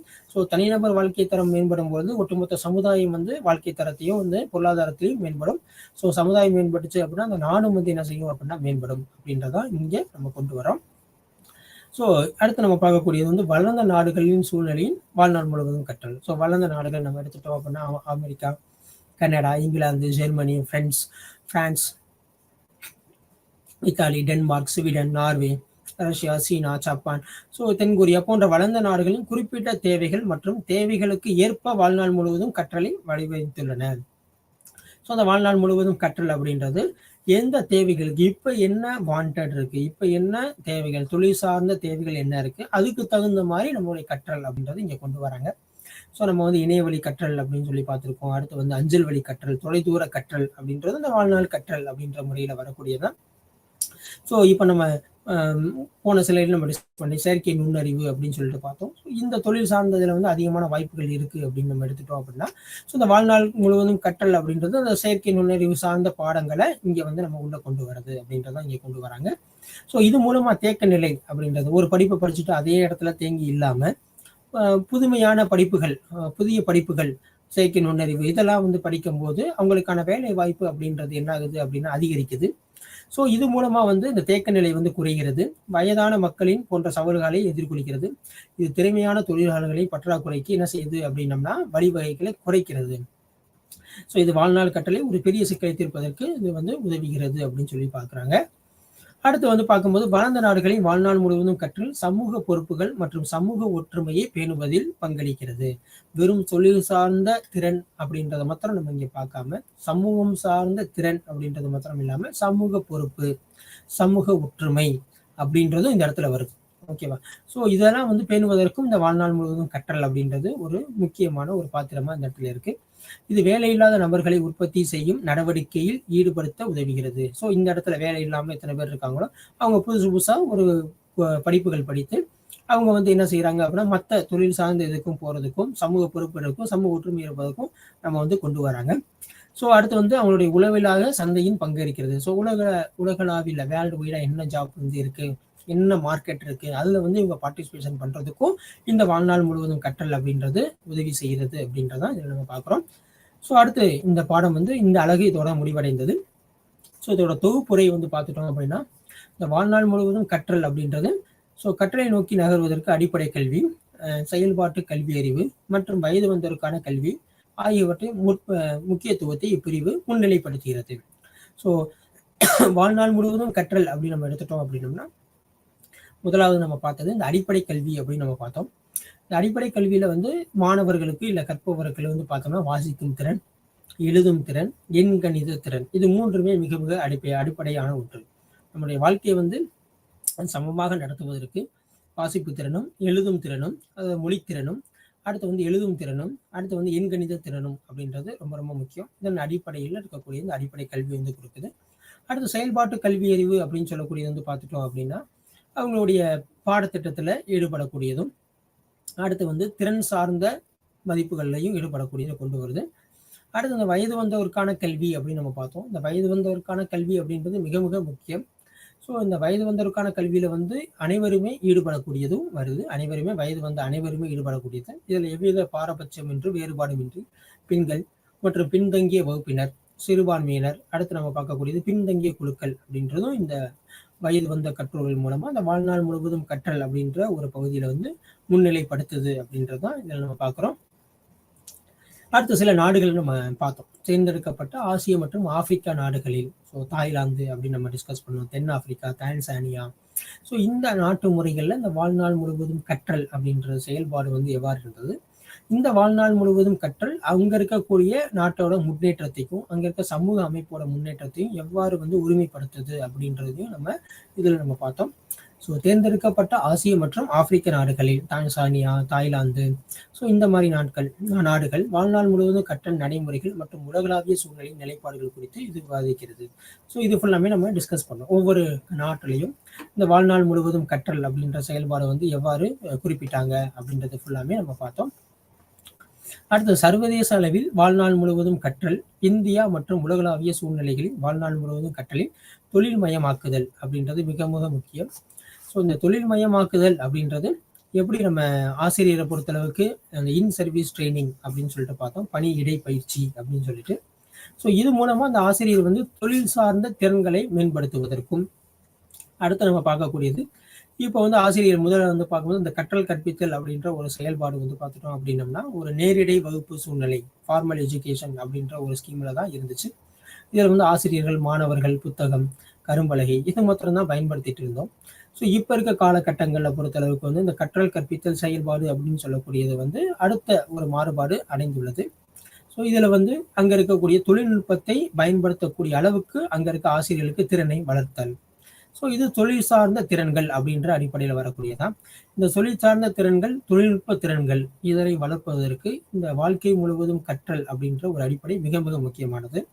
ஸோ இதனால தான் ஆசிரியர்களுக்கு அடிக்கடி வந்து இன் சர்வீஸ் ட்ரைனிங் அப்படின்னு சொல்லிட்டு பணியிடை பயிற்சி. ஸோ இப்போ இருக்க பாடத்தொகுப்பு எவ்வாறு பயன்படுத்தப்படுகிறது, ஸோ பாடப்புத்தகங்கள் ஏற்படக்கூடிய மாற்றங்கள் என்ன, அதை எவ்வாறு புதிய தொழில்நுட்பத்தை பயன்படுத்துவது. ஸோ உதாரணமாக நம்ம எடுத்துட்டோம் அப்படின்னம்னா நம்ம இருக்க பாடப்புத்தகங்களில் கியூஆர் கோட், குயிக் ரெஸ்பான்ஸ் அப்படின்னு சொல்லக்கூடிய ஒரு மொபைல் வழியில் பயன்படுத்தக்கூடிய ஒரு செயலி. ஸோ இதை வந்து நம்ம பயன்படுத்தும் போது இதை எவ்வாறு பயன்படுத்துவது, இதில் எவ்வாறு வந்து இந்த காட்சி கேள்வி கருவிகளை நம்ம எவ்வாறு வந்து அப்லோட் செய்வது, ஸோ இந்த மாதிரி திறன்களை ஃபுல்லாமே வளர்க்குவது. இது ஃபுல்லாமே தொழில் சார்ந்த திறன்கள் அப்படின்ற அடிப்படையில் வரக்கூடியதான். ஸோ இந்த முக்கியத்துவத்தை என்ன செய்யுது அப்படின்னா இது ஃபுல்லாமே ஒருமுகப்படுத்துகிறது அப்படின்னு சொல்லக்கூடியது. அடுத்து நம்ம இது வந்து அழகு 6ல் நம்ம பார்த்துட்டு இருந்தோம். ஸோ அழகு 5 பொறுத்தளவுக்கு அந்த தொகுப்புரை நம்ம எடுத்துட்டோம் அப்படின்னம்னா ஸோ அழகு 5ல் வந்து இந்தியாவின் வாழ்நாள் முழுவதும் கற்றல் நீற்ற வரலாற்று முறை. ஸோ 3 விதமான வரலாற்று முறைகள் நம்ம பார்த்தோம். பண்டைய கால மற்றும் சிந்து சமவெளி நாகரீகத்தில் இருக்கக்கூடிய கற்றல் முறை. ஸோ வாழ்நாள் முழுவதும் கற்றல் இருக்கக்கூடிய செயல்பாடுகள் எவ்வாறு இருந்தது அப்படின்னு சொல்லிட்டு நம்ம இந்த சிந்து சமவெளிய நாகரீக காலத்திலையும் பண்டைய கால இந்தியாவில் எவ்வாறு இருந்தது அப்படின்றதையும் பார்த்தோம். அடுத்து நம்ம முக்கியமாக பார்த்தது வந்து இந்த இடைக்கால இந்தியா. ஸோ இடைக்கால இந்தியாவில் வந்து கல்வி முறை எவ்வாறு இருந்தது, ஸோ குருகுல முறை, ஸோ குரு சிஷ்யன் முறை, ஒரு நேரடிய கற்றல், கணிதம், தத்துவம், ஸோ இந்த மாதிரி கற்றல் முறைகள் இருந்தது அப்படின்றதையும் நம்ம இந்த கல்வி முறை முக்கியமாக வந்து இந்த வாழ்க்கை திறன் வளர்க்கக்கூடிய வாழ்க்கை முழுவதுமான கல்வி எவ்வாறு இருந்தது அப்படின்றதையும் பார்த்தோம். ஸோ பொதுவாக பண்டைய காலங்கள் இந்த கல்வி முறை வாழ்க்கை முழுவதும் கற்றல் அப்படின்னு சொல்லக்கூடியது அங்கே இருக்க மக்களுடைய சமூகத்துடைய திறன்கள் வந்து ஒரு சமுதாயத்திலிருந்து மற்றொரு சமுதாயத்துக்கு மாற்றப்பட்டது. ஸோ இதுவுமே வாழ்க்கை முழுவதும் கற்றல் அப்படின்றத அடிப்படையில் வரக்கூடியது. ஸோ பொதுவாக அந்த காலகட்டத்தில் இருந்த மக்கள், பண்டைய காலகட்டங்களில் இருந்த மக்கள் வந்து வேட்டையாடுதல், ஸோ இந்த முறைகளில் தான் அவங்களுடைய வாழ்க்கை முறை அப்படின்றது இருந்துச்சு. ஸோ இந்த வேட்டையாடுதல் அப்படின்றது அவங்களுடைய மூதாதையர் அப்புறம் வந்து அவங்க கற்றுக்கிட்டாங்க. அடுத்து அவங்களுடைய அடுத்த சமூகத்திற்கு அது என்ன செஞ்சாங்க அப்படின்னா கொண்டு போனாங்க. ஸோ இது மூலமாக அவங்க வந்து திறன்களை மேம்படுத்தியும் ஸோ புதுமையான திறன்களை பயன்படுத்தியும் அந்த செயல்முறையை எளிமைப்படுத்தினர். ஸோ நம்ம வந்து ஒவ்வொரு செயலையும் எளிமைப்படுத்தக்கூடிய முறையில் எந்த மாதிரி புதுமையில் கொண்டு வந்திருக்கோம் அப்படின்றதான் இதை நம்ம பார்த்துட்டு இருக்கோம். அடுத்து நம்ம பார்த்தது வந்து வாழ்நாள் முழுவதும் கற்றல், அது செயல்திறன்களையும் மேம்படுத்துவதிலும் வாழ்நாள் முழுவதும் புதிய கூறுகளை இருப்பதற்கும் முக்கியத்துவத்தை இந்த கற்றல் முறை என்ன செய்யுது அப்படின்னா வழிவகுக்கிறது. அடுத்து மிக முக்கியமானது சமூக இயக்கங்களுடைய பங்குகள். அடுத்து யுனெஸ்கோ அதனுடைய பங்குகள்லாம் வந்து பார்த்துட்டோம் அப்படின்னா இது மூலம் வாழ்நாள் முழுவதும் கற்றல் அப்படின்ற ஒரு பகுதி வந்து வேகத்துடன் செயல்படுகிறது அப்படின்னு சொல்லி பார்க்குறோம். ஸோ மனிதனுடைய மாறி வரும் தேவைகள், ஸோ அவங்களுடைய என்னென்ன தேவைகள் இருக்குது, அதை எப்படி அந்த தொழில் முறையில் வந்து நம்ம சஸ்டெயின் பண்ணி இருக்கணும் அப்படின்றதையும் இந்த பரிணாமித்து பதிலளிக்க ஒரு ஆற்றல் மிக்க செயல்பாடு முறை அப்படின்றதும் இந்த இடத்துல வருது. இந்த வாழ்நாள் முழுவதும் கற்றல் அப்படின்னு சொல்லக்கூடியது பல தரப்பட்டதிலும் உள்ளடக்கியதும் பரந்த அளவில் கற்றல் வாய்ப்புகளை பெற அணுகுமுறையில் இருந்தது அப்படின்னு சொல்லிட்டு பார்த்தோம். ஸோ இத்துடன் இந்த அழகு வந்து பார்த்துட்டோம் அப்படின்னம்னா தொகுதி 2 இருக்கக்கூடிய அழகு 5 மற்றும் 6 வாழ்நாள் முழுவதும் கற்றல். ஸோ வாழ்நாள் முழுவதும் கற்றல் இந்தியாவில் எவ்வாறு இருந்தது, சர்வதேச அளவில் எவ்வாறு இருந்தது அப்படின்றத இந்த பாட தொகுதியில் நம்ம என்ன செஞ்சிட்டோம் அப்படின்னா முழுமையாக பார்த்துட்டோம்.